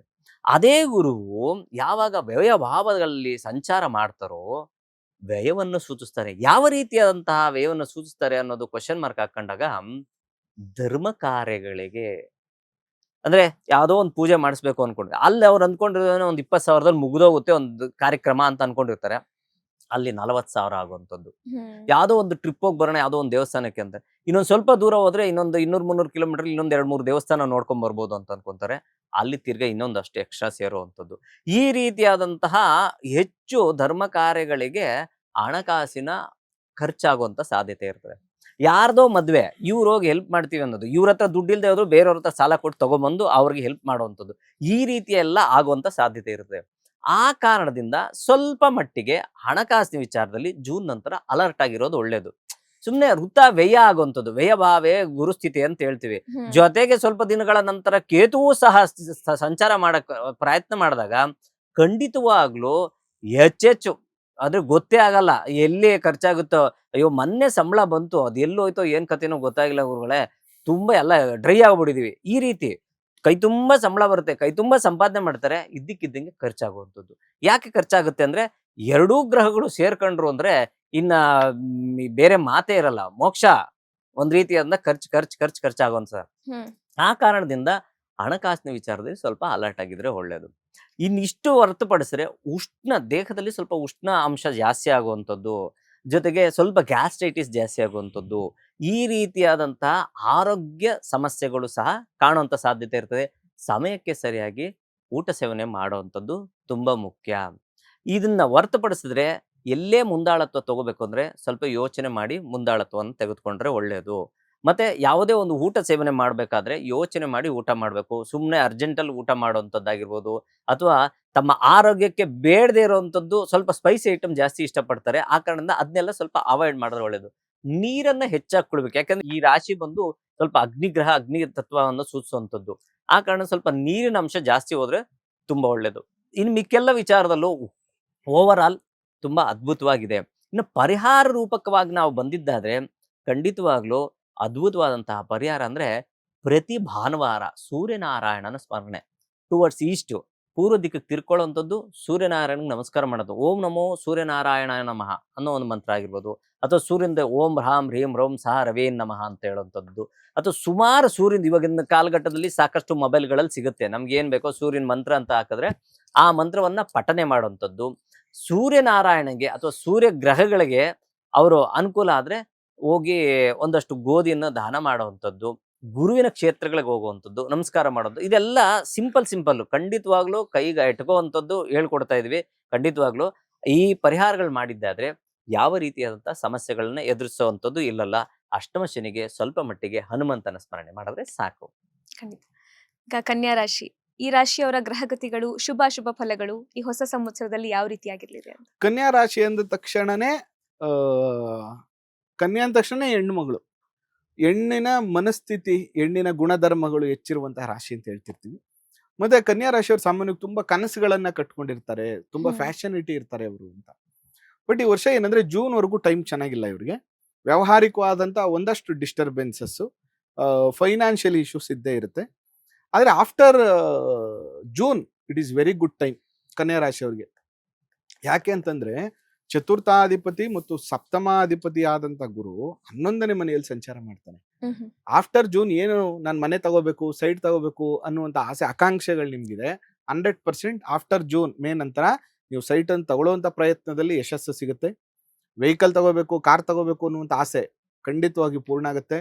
ಅಯ್ಯೋ ನನಗೆ ಪ್ರಮೋಷನ್ ಬೇಕು, ತುಂಬಾ ದಿನಗಳಿಂದ ಟ್ರೈ ಮಾಡ್ತಾ ಇದ್ದೀನಿ ಅಂದ್ರೆ ಆಫ್ಟರ್ ಜೂನ್ ಪ್ರಮೋಷನ್ ಸಿಗುತ್ತೆ.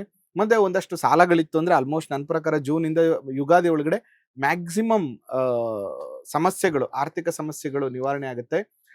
ಎಲ್ಲದಕ್ಕಿಂತ ಮುಖ್ಯವಾಗಿ ಏನಂತಂದ್ರೆ ಒಂದಷ್ಟು ಋಣ ಬಾಧೆ, ಸಾಲ ಬಾಧೆಗಳಿಗೆ ಏನಿತ್ತು ಅದಕ್ಕೆ ಒಂದು ಹೊಸ ಅವಕಾಶಗಳು ಅಂದ್ರೆ ಧನ ಸಂಗ್ರಹ ನಾನಾ ರೀತಿಯಲ್ಲಿ ಆಗುವಂತ ಯೋಗ ಆಫ್ಟರ್ ಜೂನ್ ಬರುತ್ತೆ. ಅದರಿಂದ ಜೂನ್ ವರ್ಗುನು ಅಷ್ಟಿನಿಂದ ಸಮಾಧಾನವಾಗಿರಿ, ಒಂದು ವರ್ಷದಿಂದ ಜೂನ್ ವರ್ಗು ಸಮಾಧಾನವಾಗಿರಿ. ಜೂನ್ ನಂತರ ನಿಮ್ಮ ಎಲ್ಲ ಪ್ರಯತ್ನಗಳನ್ನು ಮಾಡಿ. ಜಾಬ್ ಬದಲಾಯಿಸ್ಬೇಕಾ, ಖಂಡಿತವಾಗಿಯೂ ಬದಲಾಯಿಸಿ. ಮನೆ ಕಟ್ಟಬೇಕು ಅಂತ ಪ್ರಾರಂಭ ಮಾಡ್ತಿದ್ರೆ ಬಿಫೋರ್ ಜೂನ್ ಬೇಡ, ಆಷಾಢ ಕಳೆದ ಮೇಲೆ ಶ್ರಾವಣ ರಾಜಯೋಗ ಬರುತ್ತೆ, ಅಥವಾ ನಿಮಗೆ ಆಶ್ವಯುಜ ಬರ್ತದೆ, ಕಾರ್ತಿಕ ಮಾಸ ಬರ್ತದೆ, ಆ ಟೈಮಲ್ಲಿ ನೀವು ಪ್ಲಾನ್ ಅನ್ನ ಮಾಡ್ಕೊಳ್ಳಿ, ಖಂಡಿತವಾಗಿಯೂ ಒಳ್ಳೇದಾಗತ್ತೆ. ಸೈಟು ವೆಹಿಕಲ್ ತಗೊಳ್ಳುವಂತಹ ವಿಷಯಗಳೇನಿದ್ರು ಆಫ್ಟರ್ ಜೂನ್ 1ನೇ ತಾರೀಕು ನಂತರ ನೀವು ಪ್ಲಾನ್ ಮಾಡ್ಕೊಂಡ್ರೆ ಒಳ್ಳೇದಾಗುತ್ತೆ. ಅದರಲ್ಲೂ ಕೂಡ ವಿಶೇಷವಾಗಿ ಯಾರು IT ಕಂಪ್ನಿಗಳಲ್ಲಿ ಕೆಲಸ ಮಾಡ್ತಾ ಇದ್ದಾರೋ, ಯಾರು ರೈಟರ್ ಆಗಿ ಕೆಲಸ ಮಾಡ್ತಾ ಇದ್ದಾರೋ, ಮತ್ತೆ ಯಾರೆಲ್ಲ ಮಾರ್ಕೆಟಿಂಗ್ ಟೀಮ್ ಅಲ್ಲಿ ಕೆಲಸ ಮಾಡ್ತಾ ಇದ್ದಾರೋ, ಸ್ವಂತ ಏಜೆನ್ಸಿಗಳನ್ನ ನಡೆಸ್ತಾ ಇದ್ದಾರೋ, ಬ್ಯಾಂಕಿಂಗ್ ಅಲ್ಲಿ ಕೆಲಸ ಮಾಡ್ತಾ ಇದ್ದಾರೋ, CA ಆಗಿ ವರ್ಕ್ ಮಾಡ್ತಾ ಇದ್ದಾರೋ, ಇಂಥವ್ರಿಗೆ ಎಕ್ಸ್ಪೆಷಲಿ ಜೂನ್ ನಂತರ it is A very best time, ತುಂಬಾ ಒಳ್ಳೇದಾಗುತ್ತೆ. ಆದ್ರೆ ಒಳ್ಳೇದ್ರ ಜೊತೆಗೆ ಕೆಟ್ಟದ್ದು ಇದೆ. ಏನಂತಂದ್ರೆ 7ನೇ ಮನೆಯಲ್ಲಿ ಶನಿ ಸಂಚಾರ ಮಾಡ್ತಾ ಇರೋದು. ನೀವು ಏನೇ ಮಾಡೋದಿದ್ರು ಆಫ್ಟರ್ ಜೂನ್ ಒಬ್ರೇ ಮಾಡಿ, ಒಬ್ರೇ ನಿರ್ಧಾರ ತಗೊಳ್ಳಿ. ವ್ಯಾವಹಾರಿಕವಾಗಿ ಏನಾದ್ರು ಮಾಡದಿದ್ರೆ ಒಬ್ರೇ ಮಾಡಿ, ಪಾರ್ಟ್ನರ್ಶಿಪ್ ಮಾಡ್ಬೇಡಿ. ಯಾಕಂದ್ರೆ 7ನೇ ಮನೆಯಲ್ಲಿ ಶನಿ ಸಂಚಾರ ಮಾಡುವಾಗ ಪಾಲುದಾರಿಕೆ ಮಾಡಿದ್ರೆ ಲಾಸ್ ಆಗ್ತಾರೆ ಅವರು, ಮೋಸ ಹೋಗುವಂತ ಸಾಧ್ಯತೆ ಇರ್ತದೆ. ಅಥವಾ ನಿಮ್ಮ ಚಿಂತನೆಯ ಸ್ಪೀಡ್ಗೆ ಆಪೋಸಿಟ್ ಇರೋರು ಅಂತವ್ರು ಮ್ಯಾಚ್ ಆಗಲ್ಲ. ಅದರಿಂದ ಪಾರ್ಟ್ನರ್ಶಿಪ್ ಮಾಡಬಾರ್ದು. ಪಾರ್ಟ್ನರ್ಶಿಪ್ ಮಾಡಿದ್ರೆ ಪ್ರಾಬ್ಲಮ್ ಆಗುತ್ತೆ. ಅದ್ರ ಜೊತೆಗೆ ಬಹಳ ಮುಖ್ಯವಾಗಿ ಹೆಣ್ಣು ಮಕ್ಕಳಾಗಿದ್ರೆ, ಯಾರೆಲ್ಲ ಕನ್ಯಾ ರಾಶಿಯಲ್ಲಿ ಹೆಣ್ಮಕ್ಳು ಜನನ ಆಗಿದ್ರೆ ಅವ್ರಿಗೆ ಈ ವರ್ಷ ಸ್ವಲ್ಪ ಕಂಪ್ಲೀಟ್ ವರ್ಷ ಹಾರ್ಮೋನ್ಸ್ ಇಂಬ್ಯಾಲೆನ್ಸ್ ಆಗುವಂಥದ್ದು, ಮತ್ತೆ ಋತುಚಕ್ರದಲ್ಲಿ ವ್ಯತ್ಯಾಸ, ಋತು ತುಂಬಾ ಲೇಟ್ ಆಗೋದು ಅಥವಾ ತುಂಬಾ ರಕ್ತಸ್ರಾವ ಆಗುವಂಥದ್ದು, UTI ಪ್ರಾಬ್ಲಮ್ಸ್ಗಳು ಬರುವಂತ ಸಾಧ್ಯತೆಗಳು ಜಾಸ್ತಿ ಇರುತ್ತೆ. ಅದೇ ಗಂಡು ಮಕ್ಕಳಾಗಿದ್ರೆ ಅವ್ರಿಗೆ ಸ್ವಲ್ಪ ಬ್ಯಾಕ್ ಪೈನ್ ಬರುವಂಥದ್ದು, ಮಂಡಿ ನೋವು ಬರುವಂಥದ್ದು, ಮಸಲ್ ಪೈನ್ ಬರುವಂಥದ್ದು, ಈ ತರದ ವಿಚಾರದಲ್ಲಿ ಸ್ವಲ್ಪ ಅನಾರೋಗ್ಯ ಇವರಿಗೆ ಪೀಡಿಸುತ್ತೆ. ಸ್ವಲ್ಪ ನ್ಯೂರೋ ಪ್ರಾಬ್ಲಮ್ ಕೂಡ ಈ ವರ್ಷ ಇವರಿಗೆ ಸ್ವಲ್ಪ ಪೀಡಿಸುತ್ತೆ. ಅದರಿಂದ ನೀವು ಇಂಥ ವಿಚಾರಗಳಲ್ಲಿ ಸ್ವಲ್ಪ ಎಚ್ಚರಿಕೆಯನ್ನ ತಗೊಂಡ್ರೆ ಆಯ್ತು. ಅದರ್ವೈಸ್ ಬೇರೆ ಏನು ಗಾಬರಿ ಮಾಡ್ಕೊಳ್ಳುವಂಥದ್ದಿಲ್ಲ. ಓವರ್ ಆಲ್ ಹೇಗಿದೆ ಅಂತಂದ್ರೆ 50-50 ಇವ್ರಿಗೂ. ಶನಿ ಅಶುಭದಾಯಕನಾಗಿದ್ರೆ, ಗುರು 11ನೇ ಮನೆಗೆ ಸಂಚಾರ ಮಾಡ್ತಾ ಇರೋದ್ರಿಂದ ಇವಾಗ ಹೆಂಗಿದೆ ಅಂತಂದ್ರೆ ಎಲ್ಲಾ ಸಮಸ್ಯೆಗಳಿಗೂ ಪರಿಹಾರ ಒಂದೇ, ಹಣ. ದುಡ್ಡೊಂದಿದ್ರೆ ಎಲ್ಲ ಪ್ರಾಬ್ಲಮ್ಸ್ಗಳು ಯಾವುದು ದೊಡ್ಡದು ಅಂತ ಅನ್ಸಲ್ಲ. ಅದೇ ರೀತಿಯಾಗಿ ಕೆಲವರು ಕೇಳಿ, ನೀವು ಮನೇಲಿ ತುಂಬಾ ಪ್ರಾಬ್ಲಮ್ಸ್ ಇದ್ರು ಅವ್ರ ಹತ್ರ ದುಡ್ಡಿದ್ರೆ ಅದು ಯಾವ್ದು ಪ್ರಾಬ್ಲಮೇ ಅಂತ ಅನ್ಸಲ್ಲ. ಅದೇ ಮನೇಲಿ ಎಲ್ಲವೂ ಚೆನ್ನಾಗಿರ್ಲಿ, 3 ಹೊತ್ತು ಊಟ ಇದೆ, ಜೀವನ ಮಾಡ್ತಾ ಇದೀವಿ, ಚೆನ್ನಾಗಿದ್ದೀವಿ, ಹ್ಯಾಪಿ ಆಗಿದ್ದೀವಿ, ಅವ್ರ ಹತ್ರ ಫೈನಾನ್ಷಿಯಲಿ ಸ್ಟ್ರಗಲ್ಸ್ ಇದ್ರೆ ಅಯ್ಯೋ ನಮ್ಮ ಮನೇಲಿ ಹ್ಯಾಪಿನೆಸ್ಸೇ ಇಲ್ಲ ಅಂತಾರೆ. ಅದರಿಂದ ಈ ವರ್ಷ ನಿಮ್ಮ ಎಲ್ಲ ಸಮಸ್ಯೆಗಳಿಗೂ ಪರಿಹಾರ ಜೂನ್ ನಂತರ ಸಿಗುತ್ತೆ. ಫೈನಾನ್ಷಿಯಲಿ ಇಂಪ್ರೂವ್ಮೆಂಟ್ ಆಗ್ತೀರಾ. ಅದರಿಂದ ಏನು ಗಾಬರಿ ಮಾಡ್ಕೊಳ್ಳೋದು ಬೇಡ. ಓವರ್ ಆಲ್ ನೀವು ಪರಿಹಾರ ಅಂತ ಬಂದ್ರೆ ತುಳಸಿ ಪೂಜೆಯನ್ನ ಮಾಡಿ, ತುಂಬಾ ಒಳ್ಳೇದು. ಪ್ರತಿದಿನ ಬೆಳಗ್ಗೆ ಪೂರ್ವ ಅಥವಾ ಉತ್ತರದ ಈಶಾನ್ಯದಿಂದ 2ನೇ ಭಾಗದಲ್ಲಿ ತುಳಸಿಯನ್ನ ಇಟ್ಟು ಪ್ರತಿದಿನ ತುಳಸಿಯ ಬಳಿ ದೀಪವನ್ನು ಹಚ್ಚುವಂಥದ್ದು, ಪ್ರದಕ್ಷಿಣೆ ಮಾಡುವಂಥದ್ದು. ಮತ್ತೆ ಪ್ರತಿ ಶನಿವಾರದ ದಿನ ವೆಂಕಟೇಶ್ವರ ಸ್ವಾಮಿ ದೇವಸ್ಥಾನಕ್ಕೆ ಹೋಗ್ಬಿಟ್ಟು ನವಗ್ರಹ ಪ್ರದಕ್ಷಿಣೆ ಮತ್ತು ವೆಂಕಟೇಶ್ವರ ಸ್ವಾಮಿಗೆ ತುಳಸಿ ಅರ್ಪಣೆಯನ್ನು ಮಾಡುವಂಥದ್ದು. ಜೊತೆಗೆ ಬುದ್ಧಿ ಹೇಳೋದು ಕಡಿಮೆ ಮಾಡಿ ಅಂತ ಹೇಳ್ತೀನಿ. ಈ ವರ್ಷ ಸಾಮಾನ್ಯವಾಗಿ ಬುಧ ಇದ್ದವರು ಬುದ್ಧಿಶಕ್ತಿ ಜಾಸ್ತಿ. ಇವ್ರು ಏನಂದ್ರೆ ಎಲ್ಲರಿಗೂ ಗೈಡ್ ಮಾಡ್ತಿರ್ತಾರೆ, ಬುದ್ಧಿ ಹೇಳ್ತಿರ್ತಾರೆ, ಇವರ ಕ್ರಿಯೇಟಿವ್ ಥಾಟ್ಸ್ನ ಎಲ್ಲರ ಜೊತೆನೂ ಶೇರ್ ಮಾಡ್ತಿರ್ತಾರೆ. ಅದರಿಂದ ಈ ವರ್ಷ ಮಾಡಬೇಡಿ. ನಿಮ್ದೇನು ಕ್ರಿಯೇಟಿವಿಟಿ ಇದೆ ಅದನ್ನ ಆದಷ್ಟು ನೀವೇ ಸದ್ಬಳಕೆ ಮಾಡ್ಕೊಳ್ಳಿ. ಅದರಿಂದ ತುಂಬಾ ಒಳ್ಳೇದಾಗುತ್ತೆ. ಜೊತೆಗೆ ನಾನು ತುಂಬಾ ನಾಲೆಡ್ಜಬಲ್, ನಾನು ತುಂಬಾ ಬುದ್ಧಿವಂತ, ನನ್ನ ಮಾತನ್ನ ಎಲ್ಲರೂ ಕೇಳಲಿ ಅನ್ನೋದನ್ನ ಕಡಿಮೆ ಮಾಡಿಕೊಂಡು ಬೇರೆಯವ್ರ ಮಾತನ್ನು ಸ್ವಲ್ಪ ಕೇಳಿಸ್ಕೊಳ್ಳಿ.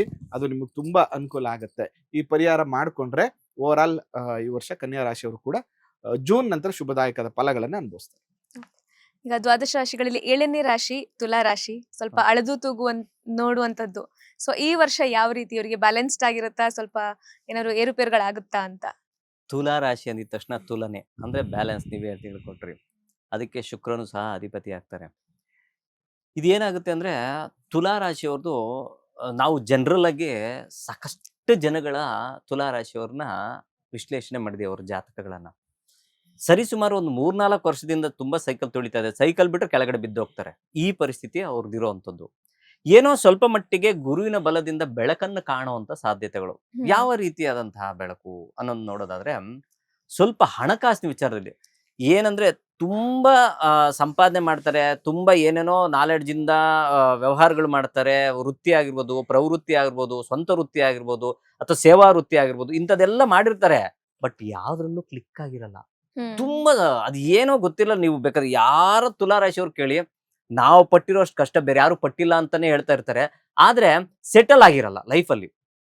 ಆ ಸೆಟ್ಲ್ಗೋಸ್ಕರ ಕಾಯ್ತಾ ಇದ್ದಾರೆ. ಹೆಂಗೆ ಅಂದ್ರೆ ಬಸ್ಸಲ್ಲಿ ನಿಂತಿದ್ದಾರೆ ಅಷ್ಟೇ, ಒಂದ್ ಸೀಟ್ಗೋಸ್ಕರ ಕಾಯ್ತಾರೆ. ಎಲ್ಲಾದ್ರೂ ಒಂದ್ ಸೀಟ್ ಸಿಕ್ಕಿದ್ರೆ ಕೂತ್ಕೊಳ್ಳೋದಕ್ಕೆ ಅನ್ನೋ ರೀತಿಯಲ್ಲ ಟಿಕೆಟ್ ಎಲ್ಲ ತಗೊಂಡಿರ್ತಾರೆ. ಅದೇ ಪರಿಸ್ಥಿತಿ ಹಿಂಗಿರ್ತದೆ. ಆದ್ರೆ ಅವ್ರಿಗೇನಾಗಿದೆ, ಈ ಒಂದು ಮಾರ್ಚ್ ಏಪ್ರಿಲ್ ಇಂಥ ಸಂದರ್ಭದಲ್ಲಿ ಸ್ವಲ್ಪ ಮಟ್ಟಿಗೆ ಹಣಕಾಸಿನ ವಿಚಾರದಲ್ಲಿ ಸುಧಾರಣೆಯನ್ನು ಕಾಣುವಂಥದ್ದು, ಮಾನಸಿಕ ವಿಚಾರದಲ್ಲೂ ಸಹ ಸುಧಾರಣೆ, ಪತಿ ಪತ್ನಿಯಲ್ಲಿ ಏನೋ ಒಂದು ರೀತಿಯಾದ ಸಾಮರಸ್ಯ ಜೀವನವನ್ನು ಕಾಣುವಂಥದ್ದು, ಸಂತಾನ ಯೋಗ ಸಿಗುವಂಥದ್ದು, ಈ ರೀತಿಯಾದಂತಹ ವ್ಯವಸ್ಥೆ ಈ ಮಾರ್ಚ್ ಏಪ್ರಿಲ್ ಈ ಸಂದರ್ಭದಲ್ಲಿ. ಜೂನ್ ನಂತರ ಏನಾಗುತ್ತೆ ಅಂದ್ರೆ ಸ್ವಲ್ಪ ತಿರ್ಗಾ ಕೆಲಸದಲ್ಲಿ ಸೈಕಲ್ ಜಾಸ್ತಿ ತುಳಿಬೇಕು, ಮುಂದಕ್ಕೆ ಹೋಗ್ಬೇಕು, ತಳ್ಳಬೇಕಲ್ವಾ, ಮುಂದಕ್ಕೆ ಹೆಂಗಾದ್ರು ಮಾಡಿ ಮುಂದಕ್ಕೆ ಹೋಗ್ಬೇಕು ಅನ್ನೋದು ನಿಟ್ಟು ಜಾಸ್ತಿ ಆಗುವಂಥದ್ದು. ಅಷ್ಟರೊಳಗಡೆ ಏನಾಗುತ್ತೆ ಅಂದ್ರೆ ಯಾವುದೋ ಒಂದು ಸಣ್ಣ ಸೈಟು ಎಲ್ಲೋ ದೂರನಾದ್ರೂ ಒಂದು ತೆಗೆದು ಬಿಡೋಣ ಅನ್ನೋಂಥದ್ದು ಅಷ್ಟೊಳಗಡೆನೆ. ಅಂದ್ರೆ ನಾನು ಹೇಳದ್ನಲ್ಲ, ಈ ಒಂದು 3 ತಿಂಗಳೊಳಗಡೆ ಎಲ್ಲೋ ಒಂದ್ ಕಡೆ ಒಂದು ಸೈಟೋ ಅಥವಾ ಯಾವ್ದು ತುಂಬಾ ಸಾಲ ಬಾಧೆಯನ್ನು ಮಾಡ್ಕೊಂಡಿರ್ತಾರಲ್ಲ, ಹೆಚ್ಚು ಸಾಲಗಳನ್ನ ಕಮ್ಮಿ ಮಾಡ್ಕೊಂಡು ಕಮ್ಮಿ ಸಾಲ ಮಾಡ್ಕೊಂತಾರೆ. ಅಂದ್ರೆ ಸಾಲಗಳ ಮುಕ್ತರ ಆಗುವಂತ ಸಾಧ್ಯತೆಗಳು ಸಹ ಉಂಟು. ಇನ್ನು ಆರೋಗ್ಯದ ವಿಚಾರದಲ್ಲೂ ಬಂದು ಸಹ ಹೊಟ್ಟೆಗೆ ಸಂಬಂಧಪಟ್ಟಿರುವಂತ ಸಮಸ್ಯೆಗಳು, ಸಣ್ಣ ಪುಟ್ಟ ಏನೋ ಗ್ಯಾಸ್ಟ್ರೈಟಿಸ್ ಅಂತ ಹೇಳ್ತಾರೆ, ಏನ್ ಟೆಸ್ಟ್ ಮಾಡಿದ್ರು ಏನೂ ಇಲ್ಲ, ಸುಮ್ನೆ ಅದಿದೆಯೋ ಇದಿದೆಯೋ ಅಂತ ಹೋಗಿ ಸುಮ್ನೆ ಟೆಸ್ಟ್ ಮಾಡಿಸುವಂಥದ್ದು, ಕೊನೆಗೆ ನೋಡಿದ್ರೆ ಏನೂ ಇರಲ್ಲ. ಜೊತೆಗೆ ಇವರು ಕಲುಷಿತವಾದಂತಹ ಸೇವನೆ ಆದಷ್ಟು ಕಮ್ಮಿ ಮಾಡಿದ್ರೆ ಒಳ್ಳೆದು. ಪಂಚಮ ಭಾವದಲ್ಲಿ ರಾಹುವಿನ ಸಂಚಾರ ಮಾಡ್ತಾ ಇದ್ದಾರೆ. ಪಂಚಮಂ ಪೂರ್ವ ಪುಣ್ಯ ಸ್ಥಾನಂ. ಆ ಸ್ಥಾನದಿಂದ ಏನಾಗುತ್ತೆ ಅಂದ್ರೆ ಇವರ ಒಂದು ಹೊಟ್ಟೆಗೆ ಸಂಬಂಧಪಟ್ಟಿರುವಂತ ಸಮಸ್ಯೆಯಿಂದ ಬೇರೆ ಇನ್ಫೆಕ್ಷನ್ಸ್ ಅದು ಇದು ಸಣ್ಣ ಪುಟ್ಟ ಆಗುವಂತ ಸಾಧ್ಯತೆ ಇರ್ತದೆ. ಆ ಕಾರಣದಿಂದ ಎಲ್ಲಾದ್ರೂ ಸೇವನೆ, ಊಟ ಸೇವನೆ ಮಾಡ್ಬೇಕಾದ್ರೆ ಯೋಚನೆ ಮಾಡಿ ಸೇವನೆ ಮಾಡುವಂಥದ್ದು ಒಳ್ಳೇದು. ನೀರು ಕುಡಿಬೇಕಾದ್ರೆ ಸರಿ, ಅರ್ಜೆಂಟ್ ಅಂತ ಹೇಳ್ಬಿಟ್ಟು ಎಲ್ಲೋ ಒಂದು ನೀರು ಕುಡ್ಬೋದು, ಎಲ್ಲೋ ಒಂದು ಜ್ಯೂಸ್ ಕುಡ್ಬಿಡೋದು, ಅದರಿಂದ ಸ್ವಲ್ಪ ಸಮಸ್ಯೆ ಆಗುವಂಥದ್ದು. ಅದರಿಂದ ಹೊಟ್ಟೆಗೆ ಸಂಬಂಧಪಟ್ಟಿದ್ದು, ಕರಳಿಗೆ ಸಂಬಂಧಪಟ್ಟಿರೋದು ಸಣ್ಣ ಪುಟ್ಟ ಸಮಸ್ಯೆಗಳು, ತುಂಬಾ ಯೂಜ್ ದೊಡ್ಡದಲ್ಲ, ಸಣ್ಣ ಪುಟ್ಟ ಸಮಸ್ಯೆಗಳನ್ನು ಕಾಣುತ್ತಾರೆ. ಇದನ್ನು ಹೊರತುಪಡಿಸಿದ್ರೆ ಇನ್ನು ಮಿಕ್ಕೆಲ್ಲ ವಿಚಾರದಲ್ಲೂ ಸಂಪೂರ್ಣ ಶುಭಫಲಗಳನ್ನ ಖಂಡಿತ ತುಲಾ ರಾಶಿಯವರು ಕಾಣಬಹುದು. ಎಲ್ಲವನ್ನು ಬ್ಯಾಲೆನ್ಸ್ ಮಾಡಿರ್ತಾರೆ ನೋಡಿ. ಅವರು ಸಾಂಸಾರಿಕ ವಿಚಾರದಲ್ಲೂ ಅಷ್ಟೇ, ಏನೇ ಕಷ್ಟಗಳಿದ್ರು ಬೇರೆಯವ್ರ ಹತ್ರ ಹೇಳ್ಕೊಳಲ್ಲ ಇವರು. ನೆಕ್ ಮೂಮೆಂಟ್ ಬಂದ ಮೇಲೆ ಇವ್ರು ಆಚೆ ಬರುವಂಥದ್ದು. ಅಲ್ಲಿ ತನಕ ಇವ್ರು ಯಾರ ಹತ್ರ ಏನು ಹೇಳ್ಕೊಳಲ್ಲ.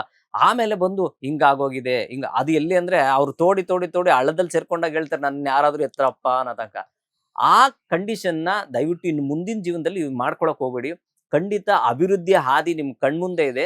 ನೀವು ಏನ್ ಮಾಡ್ಬೇಕು ಅನ್ಕೊಂಡಿದ್ರೋ ನಿಧಾನಕ್ಕೆ ಮುಂದೆ. ಏನು ಗೊತ್ತಾ, ಇವರು ಸಾಲ ಮಾಡ್ಬಿಡ್ತಾರೆ. ಒಂದ್ 50 ಲಕ್ಷ ರೂಪಾಯಿ ಸಾಲ ಮಾಡೋದು ಒಂದೊಳ್ಳೆ ಬಿಸ್ನೆಸ್ ಮಾಡ್ಬಿಡೋಣ ಅನ್ಕೊಂಡ್ಬಿಡ್ತಾರೆ.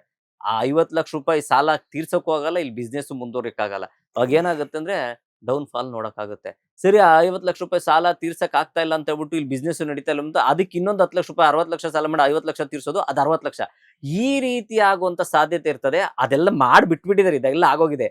ಇನ್ನು ಮುಂದಿನ ದಿನಗಳಲ್ಲಿ ಖಂಡಿತವಾಗ್ಲೂ ಎಲ್ಲ ರೀತಿಯಲ್ಲೂ ಆ ದುರ್ಗಾ ಪರಮೇಶ್ವರಿ ಅನುಕೂಲ ಮಾಡಿಕೊಡ್ತಾರೆ. ಆ ಕಾರಣದಿಂದ ಎಲ್ಲರೂ ದುರ್ಗೆಯ ಒಂದು ಸ್ಮರಣೆ ಮಾಡಿ, ತುಂಬಾ ಒಳ್ಳೇದಾಗುತ್ತೆ. ಯಾರು ತುಲಾ ರಾಶಿಯಲ್ಲಿ ಜನನವಾಗಿರ್ತಾರೋ ದುರ್ಗಾ ಪರಮೇಶ್ವರಿಯ ಒಂದು ಸ್ಮರಣೆ ಮಾಡೋದು, ಅಥವಾ ದುರ್ಗಾ ಪರಮೇಶ್ವರಿ ತಮ್ಮ ಮನೆಯ ಸುತ್ತಮುತ್ತಲು ಇಲ್ಲ ಅಂದ್ರೂ ಸಹ ಹೆಣ್ಣು ದೇವರಿಗೆ ಹೋಗುವಂಥದ್ದು, ಹೆಣ್ಣು ದೇವರಿಗೆ ಸಮರ್ಪಣೆ ಮಾಡುವಂಥದ್ದು, ತಮ್ಮ ಕೈಲಾದಷ್ಟು ಏನಾದರೂ ಒಂದು ಸೇವೆ ಮಾಡುವಂಥದ್ದು, ನಿಂಬೆ ಹಣ್ಣಿನ ದೀಪ ಹಂಚುವಂಥದ್ದು, ಅಥವಾ ಮೊಸರನ್ನ ನೋಡಿ. ಮೊಸರನ್ನದೊಂದು ವಿಶೇಷ ಏನಂದ್ರೆ, ಮೊಸರಿನಲ್ಲಿ ಟ್ರಿಪ್ಟೋನ ಅನ್ನೊಂದು ರಾಸಾಯನಿಕ ವಸ್ತು ಇರ್ತದೆ.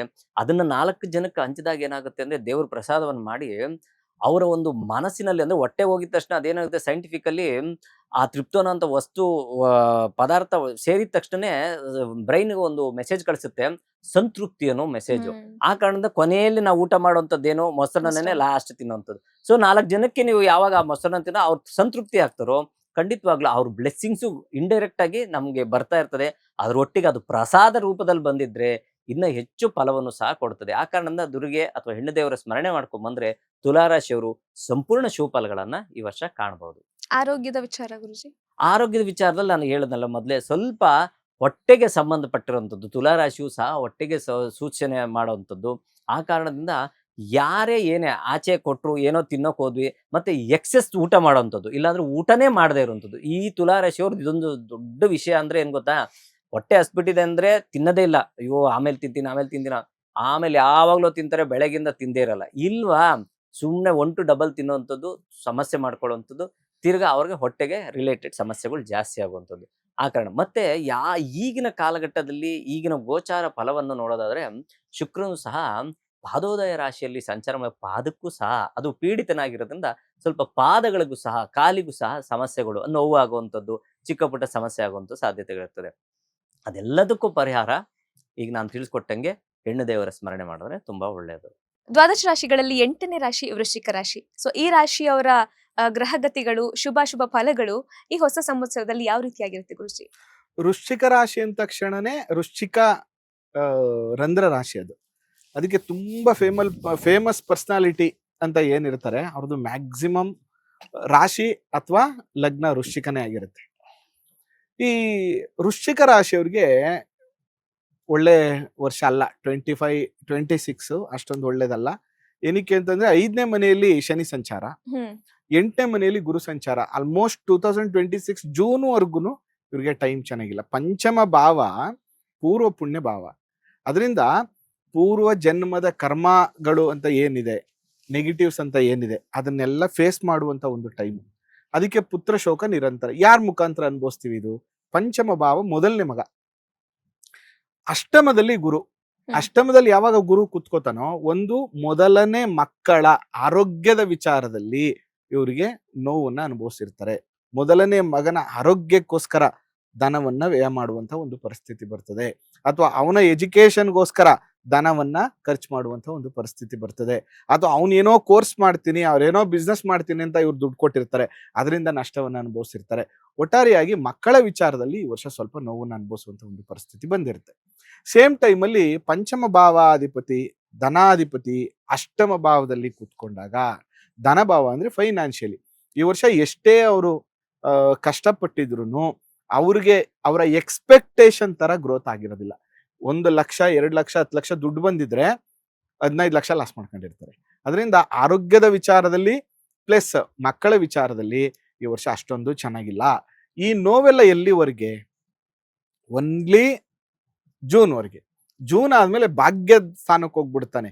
ಇವ್ರು ಏನೋ ವರ್ಕ್ ಮಾಡಿರ್ತಾರೆ, ಏನೋ ಕೆಲಸ ಮಾಡಿರ್ತಾರೆ, ಯಾವುದೋ ಇನ್ವೆಸ್ಟ್ಮೆಂಟ್ ಮಾಡಿರ್ತಾರೆ, ಸಡನ್ ಆಗಿ ಆ ದುಡ್ಡು ಬಂದ್ಬಿಡುವಂಥದ್ದು, ಯಾವುದೋ ಪ್ರಾಪರ್ಟಿ ಲಿಟಿಗೇಷನ್ ಸಾಲ್ವ್ ಆಗ್ಬಿಡುವಂಥದ್ದು, ಯಾವುದೋ ಪಿತ್ರಾರ್ಜಿತ ಆಸ್ತಿ ಬಂದ್ಬಿಡುವಂಥದ್ದು. ಈ ರೀತಿಯ ಎಲ್ಲ ಅನುಕೂಲಗಳು ಆಫ್ಟರ್ ಜೂನ್ ನಂತರ ಇವರಿಗೆ ಖಂಡಿತವಾಗಿಯೂ ಆಗುತ್ತೆ. ಅದರಲ್ಲೂ ಕೂಡ ಎಕ್ಸ್ಪೆಷಲಿ ಯಾರೆಲ್ಲ ಮೆಕ್ಯಾನಿಕಲ್ ಇಂಜಿನಿಯರ್ ಇದ್ದೀರೋ, ಯಾರೆಲ್ಲ ಎಲೆಕ್ಟ್ರಿಷಿಯನ್ಸ್ ಇದ್ದೀರೋ, ಯಾರೆಲ್ಲ ಪೊಲೀಸ್ ಡಿಪಾರ್ಟ್ಮೆಂಟ್ ಅಲ್ಲಿ ವರ್ಕ್ ಮಾಡ್ತಾ ಇದ್ದೀರೋ, ಮಿಲಿಟರಿಯಲ್ಲಿ ಯಾರಿದ್ದೀರೋ, ಮತ್ತೆ ಜಿಮ್ ಟ್ರೈನರ್ ಯಾರಾಗಿದ್ದೀರೋ, ಸ್ಪೋರ್ಟ್ಸ್ ಅಲ್ಲಿ ಯಾರಿದ್ದೀರೋ, ಇಂಥವ್ರಿಗೆಲ್ಲ after June it is very good time. ತುಂಬಾ ಪ್ರಮೋಷನ್ಸ್ ಆಗುವಂಥದ್ದು, ಕೆಲಸದಲ್ಲಿ ಅನುಕೂಲ ಆಗುವಂಥದ್ದು, ಒಳ್ಳೊಳ್ಳೆ ಕೆಲಸಗಳು ಸಿಗುವಂಥದ್ದು. ಅದರಿಂದ ನೀವೇನೇ ಜಾಬ್ ಬದಲಾವಣೆ ಮಾಡಬೇಕು, ಅದು ಒಂದು ಒಳ್ಳೆ ಮನೆಯಲ್ಲಿ ಶುಭ ಕಾರ್ಯ ಮಾಡಬೇಕು ಅಂತ ಇದೀವಿ, ಏನೋ ಕೆಲಸ ಕಾರ್ಯಗಳಲ್ಲಿ ಬದಲಾವಣೆ ಮಾಡಬೇಕು ಅಂತ ಇದೀವಿ, ಮನೆ ಗೃಹಾದಿಗಳ ನಿರ್ಮಾಣ ಮಾಡಬೇಕು ಅಂತ ಇದೀವಿ ಅಂತಂದ್ರೆ ಆಫ್ಟರ್ ಜೂನ್ ನಂತರ ಇವರು ಪ್ರಯತ್ನವನ್ನ ಮಾಡೋದ್ರಿಂದ ಅದರಲ್ಲಿ ಅತ್ಯಂತ ಶುಭ ಫಲಗಳು ಇವರಿಗೆ ಪ್ರಾಪ್ತಿ ಆಗ್ತದೆ. ಜೊತೆಗೆ ಇನ್ನೊಂದೇನೆಂದ್ರೆ, ಯಾವುದೇ ಸಾಮಾಜಿಕ ತಾಣಗಳನ್ನ ನಾವು ಒಳ್ಳೆ ವಿಚಾರಗಳಿಗೆ ಬಳಸ್ಕೋಬೇಕು. ಅದ್ರ ಜೊತೆಗೆ ಬಹಳ ಮುಖ್ಯವಾಗಿ ನಮ್ಮ ಸಾಮಾಜಿಕ ತಾಣದಲ್ಲಿ ಪ್ರೊಫೆಷನ್, ನೀವೇನೋ ಒಂದು ಕೆಲಸ ಕಾರ್ಯಗಳು ಮಾಡ್ತಾ ಇದ್ದೀರಾ, ಅದನ್ನ ನೀವು ಪ್ರಮೋಟ್ ಮಾಡ್ಕೋಬೇಕಾ ಮಾಡ್ಕೊಳ್ಳಿ. ಆದ್ರೆ ಯಾವುದೇ ಕಾರಣಕ್ಕೂ ಆಲ್ರೆಡಿ ಕರ್ಮವನ್ನ ಅನುಭವಿಸ್ತಾ ಇದ್ದೀರಾ ಈ ವರ್ಷ ವೃಶ್ಚಿಕ ರಾಶಿಯವರು, ಸುಮ್ನೆ ರೀಲ್ ಮಾಡಿ ಹಾಕೊಳ್ಳೋದು, ಏನೋ ಮನೇಲಿ ಫಂಕ್ಷನ್ ಆಗಿರೋದನ್ನ ತೆಗೆದ್ಬಿಟ್ಟು ಹಾಕೊಳ್ಳುವಂಥದ್ದು, ಯಾವುದೋ ಜಾಗಕ್ಕೆ ಹೋಗಿರೋದು ಫೋಟೋ ತೆಗೆದು ಹಾಕುವಂಥದ್ದು, ಯಾವುದೋ ಸ್ಕೂಟರ್ ತಗೊಂಡಿದ್ರೆ ತೆಗೆದ್ಬಿಟ್ಟು ಫೋಟೋ ಹಾಕೋದು, ಯಾವುದೋ ಕಾರ್ದು ಫೋಟೋ ತೆಗೆದು ಹಾಕುವಂಥದ್ದು, ಇದನ್ನ ಮಾಡಬೇಡಿ.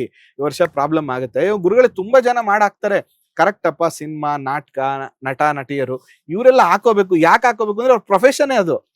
ಅವ್ರು ಆ ಥರದೊಂದಷ್ಟು ಮಾಡಿದಾಗ ಅವ್ರಿಗೆ ಆ ವಿಷಯದಲ್ಲಿ ಕೆಲಸಗಳು ಸಿಗುತ್ತೆ. ಆದ್ರೆ ನಿಮ್ಮ ಪ್ರೊಫೆಷನ್ ಬೇರೆ ಇದೆ, ನೀವ್ ಯಾಕೆ ಇದನ್ನ ಮಾಡ್ತಾ ಇದ್ದೀರಾ? ಅದನ್ನ ನಿಮ್ಮ ವೈಯಕ್ತಿಕವಾಗಿ ಮಾಡ್ಕೊಳ್ಳಿ. ಯಾಕಂದ್ರೆ ಈ ವರ್ಷ ಅತಿ ಹೆಚ್ಚು ಜನನಿಂದನೆಗೆ ಒಳಗಾಗುವಂಥದ್ದು, ಅವಮಾನಗಳನ್ನ ಅನುಭವಿಸುವಂಥದ್ದು. ವೃಶ್ಚಿಕ ಅಂದ್ರೆ ಚೇಳಮ್ಮ, ನಾನು ಯಾವಾಗ್ಲೂ ಹೇಳ್ತಿರ್ತೀನಿ, ಚೇಳ ಅದ್ರ ಪಾಡ್ಗದ್ ಹೋಯ್ತಿರುತ್ತೆ, ನೀವೇನ್ ಮಾಡ್ತೀರಾ? ಅದ್ ಕಚ್ಚೆಲ್ಲ ಏನು ಮಾಡಲ್ಲ, ಸುಮ್ನೆ ಕಲ್ ತಗೊಂಡು ಹೊಡಿತೀರಾ. ಅದರಿಂದ ಅತಿ ಹೆಚ್ಚು ನಿಂದನೆ ಅವಮಾನಗಳಿಗೆ ಒಳಪಡುವಂತವ್ರು ಯಾರು ಅಂದ್ರೆ ವೃಶ್ಚಿಕ ರಾಶಿ. ನೀವ್ ಯಾರ ವಿಚಾರಕ್ಕೆ ಹೋಗ್ಲಿಲ್ಲ ಅಂದ್ರೆ ಅವ್ರು ನಿಮ್ ವಿಚಾರಕ್ಕೆ ಬರ್ತಾರೆ. ಅದು ಹೆಸರಲ್ಲಿ ಅದೊಂದು ವಿಷಕಾರಿ ಅನ್ನೋ ಫೀಲ್ ಬರುತ್ತಲ್ವಾ? ಅವ್ರ ವಿಷಕಾರಿನೋ ಇಲ್ವೋ ಅದು. ಮತ್ತೆ ವಿಷಕಾರಿ ಇದ್ರು ನೀವು ನೋಡಿ, ಅದು ಸುಮ್ನೆ ಹೋಗಲ್ಲ. ಅದ್ರ ತಂಟೆಗೆ ಹೋದ್ರು ಮಾತ್ರ ಅದು ವಿಷಕಾರುತ್ತೆ, ಇಲ್ಲಾಂದ್ರೆ ಅದ್ರ ಪಾಡ್ಕದಿರುತ್ತೆ.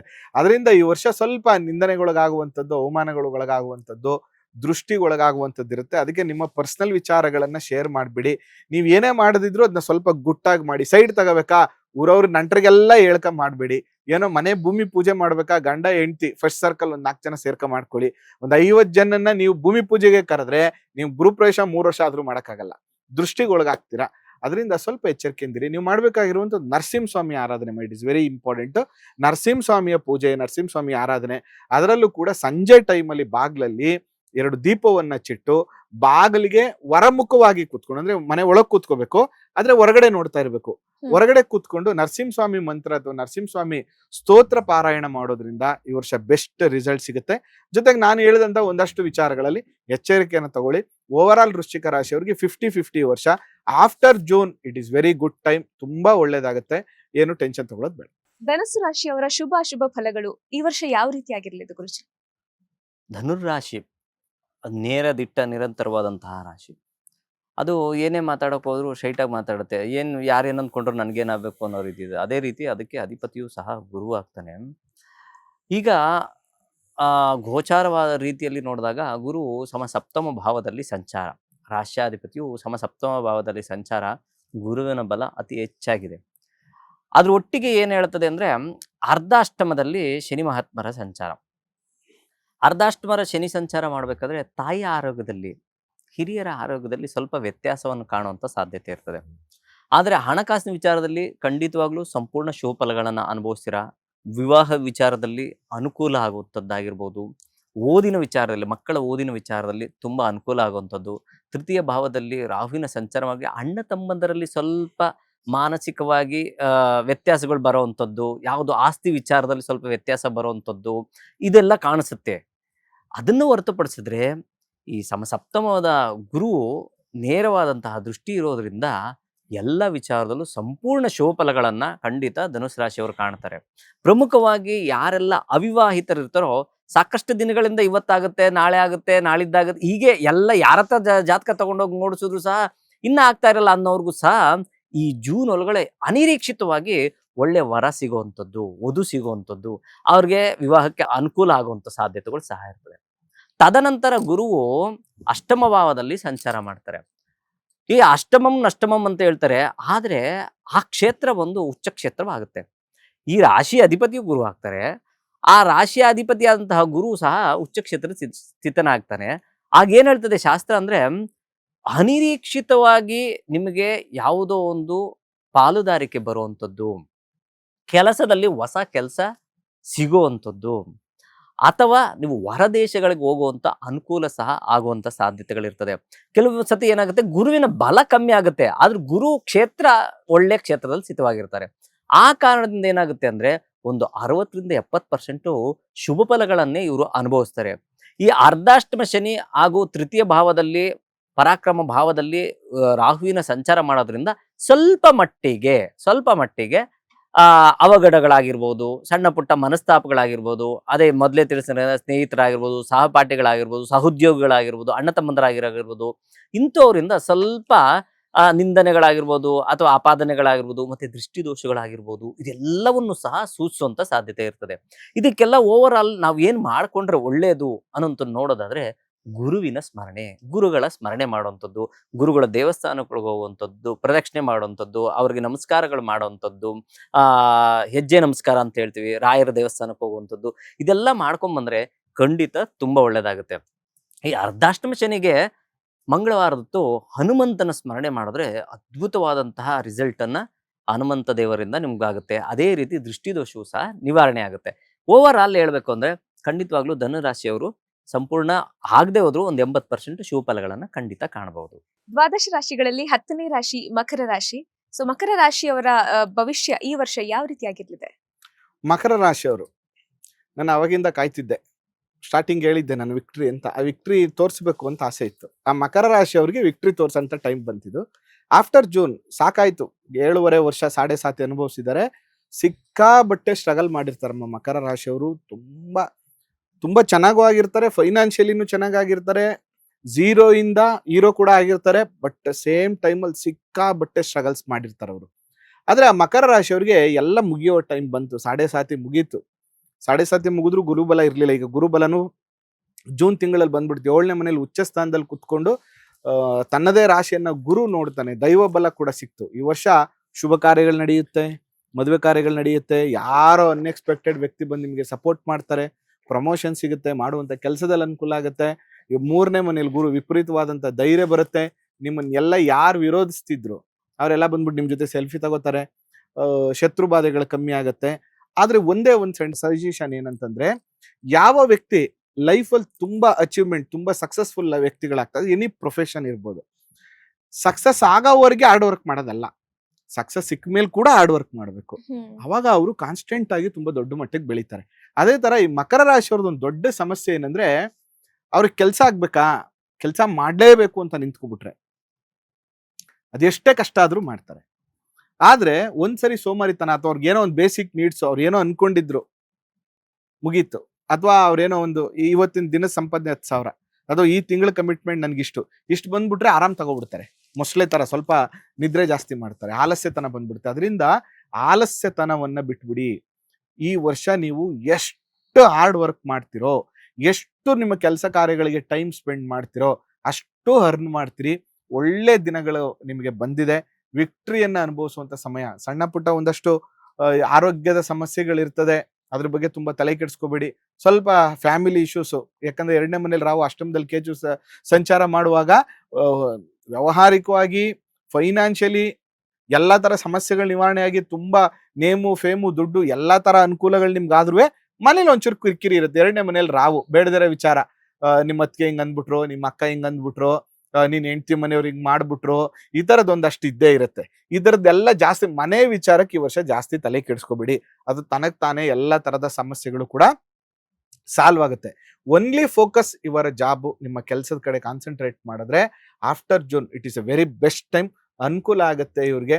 ಅದರಲ್ಲೂ ಕೂಡ ಸೇವಕ ವೃತ್ತಿ ಮಾಡುವಂಥವ್ರು ಅಥವಾ ಸರ್ವಿಸ್ ಓರಿಯೆಂಟೆಡ್ ಜಾಬ್ಗಳನ್ನ ಮಾಡ್ತಾ ಇರುವಂಥವ್ರು, ಎಂಪ್ಲಾಯ್ಮೆಂಟ್ಸ್ ಅಂದ್ರೆ ಇನ್ನೊಬ್ಬರ ಕೈ ಕೆಳಗಡೆ ಕೆಲಸ ಮಾಡ್ತಾ ಇರುವಂಥವ್ರು, ಮತ್ತೆ ಓನ್ ಕ್ರಿಯೇಟಿವಿಟಿ, ಎಕ್ಸಾಂಪಲ್ ಆರ್ಟಿಸ್ಟ್ ಇರ್ಬೋದು, ಪೇಂಟ್ ಮಾಡುವಂಥವ್ರು, ಎಡಿಟಿಂಗ್ ಮಾಡುವಂಥವ್ರು, ಫೋಟೋಗ್ರಾಫರ್ಸು, ಈ ಥರ ಏನಾದ್ರು ಇದ್ರೆ ಈ ವರ್ಷ ಇಸ್ ಎ ಬೆಸ್ಟ್ ಟೈಮ್. ಅವ್ರಿಗೆ ತುಂಬಾ ಚೆನ್ನಾಗಿರ್ತಾರೆ. ನೀವು ಮಾಡಬೇಕಾಗಿರುವಂಥದ್ದು ಈ ವರ್ಷ ಹನುಮಾನ್ ಚಾಲೀಸನ್ನ ಓದಿ, ಪ್ರತಿ ಶನಿವಾರ ಅರಳಿ ವೃಕ್ಷ ಪ್ರದಕ್ಷಿಣೆಯನ್ನ ಮಾಡಿ, ಬಹಳ ಮುಖ್ಯವಾಗಿ ಸೋಮಾರಿತನವನ್ನ ಬಿಟ್ಬಿಡಿ, ಹಾರ್ಡ್ ವರ್ಕ್ ಜಾಸ್ತಿ ಮಾಡಿ. ಬೆಸ್ಟ್ ಟೈಮ್ ಈ ವರ್ಷ. ನೀವು ತುಂಬಾ ಚೆನ್ನಾಗಾಗ್ತೀರಿ. ದ್ವಾದಶ ರಾಶಿಗಳಲ್ಲಿ 11ನೇ ರಾಶಿ ಕುಂಭರಾಶಿ. ಕುಂಭರಾಶಿಯವರಿಗೆ ಈ ಹೊಸ ಸಂವತ್ಸರ ಯಾವ ರೀತಿಯಾಗಿರ್ಲಿದೆ ಗುರುಜಿ? ಕುಂಭರಾಶಿಗೆ ಇನ್ನ 7.5 ಪ್ರಭಾವ ಇದೆ. ಆದ್ರೆ ಪಂಚಮಂ ಪೂರ್ವ ಪುಣ್ಯ ಸ್ಥಾನಂ ಗುರುಸ್ಥಿತಿ ಅಂತ ಹೇಳ್ತೀವಿ. ಗುರು ಪಂಚಮ ಭಾವದಲ್ಲಿ ಸ್ಥಿತನಾಗಿದ್ದಾನೆ. ಗುರುವಿನ ಸಂಚಾರವೂ ಸಹ ಇದೆ. ಬೆಳಕಿನ ಹಾದಿಯೂ ಸಹ ಕಾಣ್ತಾ ಇದೆ. ಅದ್ರೊಟ್ಟಿಗೆ ಸ್ಟ್ರಗಲ್ಲು ಪಡ್ತಾ ಇರ್ತಾರೆ. ಯಾಕೆಂದ್ರೆ ಇವಾಗ ಹೆಂಗೆ ಅಂದ್ರೆ, ಸ್ವಲ್ಪ ಮಟ್ಟಿಗೆ ಸಾಲ ಇದೆ ಅಂತ ತಿಳ್ಕೊಳ್ಳಿ, ಸ್ವಲ್ಪ ಏನೋ ಅನುಕೂಲ ಆಗ್ತಾ ಇದೆ ಹಣಕಾಸಿನ ವಿಚಾರದಲ್ಲಿ, ಆ ಸಾಲ ಮುಕ್ತರಾಗುವಂಥದ್ದು, ಸಮಸ್ಯೆಗಳಿಂದ ಸ್ವಲ್ಪ ಮಟ್ಟಿಗೆ ದೂರ ಬರುವಂಥದ್ದು, ವಿವಾಹದ ವಿಚಾರ ಆಗಿರ್ಬೋದು, ಮಕ್ಕಳ ಓದಿನ ವಿಚಾರ, ಸಂತಾನದ ಬಗ್ಗೆ ಆಗಿರ್ಬೋದು, ಅಥವಾ ಪ್ರಮೋಷನ್ಗಳ ಬಗ್ಗೆ ಆಗಿರ್ಬೋದು, ಸೇವಾ ವೃತ್ತಿಯಲ್ಲಾಗಿರ್ಬೋದು, ಅಥವಾ ಬೇರೆಯವ್ರ ಅಂಡರಲ್ಲಿ ನಾವೇನೋ ಕೆಲಸ ಮಾಡ್ತಿದೀವಿ, ಯಾವಾಗಾದ್ರೂ ನಮ್ಗೆ ಪ್ರಮೋಷನ್ ಸಿಗುತ್ತಾ ಅನ್ನೋಂಥ ವಿಚಾರದಲ್ಲಿ ಆಗಿರ್ಬೋದು, ಇದನ್ನೆಲ್ಲ ಕಾಯ್ತಾ ಕೂತಿರ್ತಾರೆ. ಕುಂಭ ಅಂದ್ರೆ ಮಡಿಕೆ. ಮೊದಲೇ ಅವ್ರ ಮನಸ್ಸಿನಲ್ಲಿ ಎಲ್ಲ ಏನೇನೇನೇನೋ ಕಲ್ಪನೆಗಳು ಜಾಸ್ತಿ ಇರ್ತಾರೆ. ಮತ್ತೆ ಫ್ರೆಂಡ್ ಸರ್ಕಲ್ ತುಂಬಾ ಜಾಸ್ತಿ ಇರೋದು ಕುಂಭರಾಶಿ ಅಂತವ್ರಿಗೆ. ಇವ್ರು ಇಷ್ಟು ವಿಚಾರಗಳಿದ್ದಾಗ ಏನೋ ಒಂದು ಕಾಯ್ಕೊಂಡಿರ್ತಾರೆ. ಅದು ಸ್ವಲ್ಪ ಮಟ್ಟಿಗೆ ನಿವಾರಣೆ ಅಂದ್ರೆ ಎಲ್ಲ ಒಂದು ಸಮಸ್ಯೆಗಳು ನಿವಾರಣೆ ಆಗುವಂತ ಸಂದರ್ಭವೂ ಸಹ ಉಂಟು. ಆದ್ರೆ ಈ 7.5 ಪ್ರಭಾವ ಸ್ವಲ್ಪ ಮಟ್ಟಿಗೆ ಒಂದು 80% ಕಮ್ಮಿ ಆಗೋಗ್ಬಿಟ್ಟಿದೆ. ಇನ್ನೊಂದು 20% ಅಲ್ಲಿ ಅದು ಸಹ ನಿವಾರಣೆ ಆಗುತ್ತೆ. ಅದು ರಾಜಯೋಗವನ್ನು ಸಹ ಸೂಚಿಸುವಂತ ಸಾಧ್ಯತೆಗಳು ಹೆಚ್ಚಾಗಿರ್ತದೆ. ಷಷ್ಠ ಭಾವದಲ್ಲಿ, 6ನೇ ಭಾವದಲ್ಲಿ ಗುರುವಿನ ಸಂಚಾರ ಪ್ರಾರಂಭವಾಗುತ್ತೆ ಜೂನ್ ನಂತರ. ಆಗೇನಾಗುತ್ತೆ ಅಂದ್ರೆ ಸ್ವಲ್ಪ ಆರೋಗ್ಯದಲ್ಲಿ ವ್ಯತ್ಯಾಸ, ಏನೋ ಎಲ್ಲ ರಿಲ್ಯಾಕ್ಸ್ ಆಗಿದ್ದೀನಿ ಅನ್ನೋ ಸಂದರ್ಭದಲ್ಲಿ ಸ್ವಲ್ಪ ಮಟ್ಟಿಗೆ ಆರೋಗ್ಯದಲ್ಲಿ ಸ್ವಲ್ಪ ವ್ಯತ್ಯಾಸ ಕಾಣುವಂತ ಸಾಧ್ಯತೆ ಇರ್ತದೆ. ಆ ಕಾರಣದಿಂದ ಯಾರೆಲ್ಲ ಕುಂಭರಾಶಿಯಲ್ಲಿ ಜನನವಾಗಿರ್ತಾರೋ ಆರೋಗ್ಯದ ಬಗ್ಗೆ ಸ್ವಲ್ಪ ಗಮನ ಹರಿಸೋದು ತುಂಬಾ ಒಳ್ಳೇದು. ಅದರಲ್ಲೂ ಪ್ರಮುಖವಾಗಿ ಹಿಮೋಗ್ಲೋಬಿನ್ ಸ್ವಲ್ಪ ವ್ಯತ್ಯಾಸ ಆಗುವಂತ ಸಾಧ್ಯತೆ ಇರ್ತದೆ. ಸರಿಯಾದಂತ ಪೌಷ್ಟಿಕವಾದಂತಹ ಆಹಾರವನ್ನು ಸೇವನೆ ಮಾಡುವಂಥದ್ದು, ಹಣ್ಣು ಹಂಪಲುಗಳು ಸೇವನೆ ಮಾಡುವಂಥದ್ದು, ಈ ರೀತಿ ಮಾಡೋದ್ರೊಳಗೆ ನೋಡಿ, ರಾಹು ಸ್ಥಿತನಾಗಿದ್ದಾನೆ ರಾಶಿಯಲ್ಲಿ ಅಂದಾಗ ಸಾಧ್ಯ ಹೆಚ್ಚೆಚ್ಚು ಕರೆದಂತಹ ಪದಾರ್ಥಗಳನ್ನ ಇಷ್ಟಪಡುವಂಥದ್ದು, ಸ್ಪೈಸಿ ಐಟಮ್ ಇಷ್ಟಪಡುವಂಥದ್ದು, ಕುರುಕುಲ್ ತಿಂಡಿ ಇಷ್ಟಪಡುವಂಥದ್ದು, ಇವೆಲ್ಲ ತೋರಿಸ್ತಾ ಇರ್ತಾರೆ. ಗೊತ್ತಿಲ್ದೇನೆ ಅವ್ರಿಗೇನಂದ್ರೆ ಆಕರ್ಷಣೀಯವಾದಂಥದನ್ನ ಬೇಗ ಗ್ರಹಿಸ್ತಾರೆ, ಅದನ್ನ ತಿನ್ನುವಂತ ಪ್ರಯತ್ನ ಮಾಡ್ತಾರೆ. ರಾಹು ಅಂದ್ರೆ ಬಾಯಿ, ಬೇಗ ಬಾಯಿ ಚಪ್ಪಲ, ಏನ್ ಮಾಡಕ್ಕಾಗಲ್ಲ, ತಿನ್ಬಿಟ್ವಿ ಅಂತದೆ. ಆ ರೀತಿ ಆಗಿದ್ದಾಗ ಸ್ವಲ್ಪ ಮಟ್ಟಿಗೆ ಬಾಯಿನ ಕಂಟ್ರೋಲ್ ಮಾಡ್ಕೊಳ್ಳೋದು ಒಳ್ಳೇದು ಊಟದ ವಿಚಾರದಲ್ಲಿ. ಇದೊಂದನ್ನು ಮಾಡಿದ್ರೆ ಖಂಡಿತ ಅವರ ಆರೋಗ್ಯದಲ್ಲೂ ಸಹ ಸಂಪೂರ್ಣ ಶುಭಫಲಗಳನ್ನ ಅವರು ಕಾಣ್ತಾರೆ. ಇನ್ನ ಬೇರೆಲ್ಲ ವಿಚಾರದಲ್ಲಿ, ವಿದ್ಯಾರಂಗದಲ್ಲಾಗಿರ್ಬೋದು, ಅಥವಾ ಯಾರೆಲ್ಲ ಸೇವಾ ವೃತ್ತಿ, ಪ್ರಮುಖವಾಗಿ ಈ ಶನಿ ಮಹಾತ್ಮರು ತೋರಿಸುವಂಥದ್ದು ಸೇವಾ ವೃತ್ತಿಲಿ ಇರ್ತಾರೋ ಅಂಥವ್ರಿಗೆಲ್ಲ ಅದ್ಭುತವಾದಂತಹ ಫಲವನ್ನ ಖಂಡಿತ ಅವರು ಕಾಣ್ಬೋದು. ಅದರೊಟ್ಟಿಗೆ ರಾಹು ಅಂದಿದ ತಕ್ಷಣ ಗೊತ್ತಿಲ್ಲದೆ ಇರುವಂಥದ್ದು, ಅಂದ್ರೆ ಛಾಯಾಗ್ರಹ ಅಂತದ್ದು.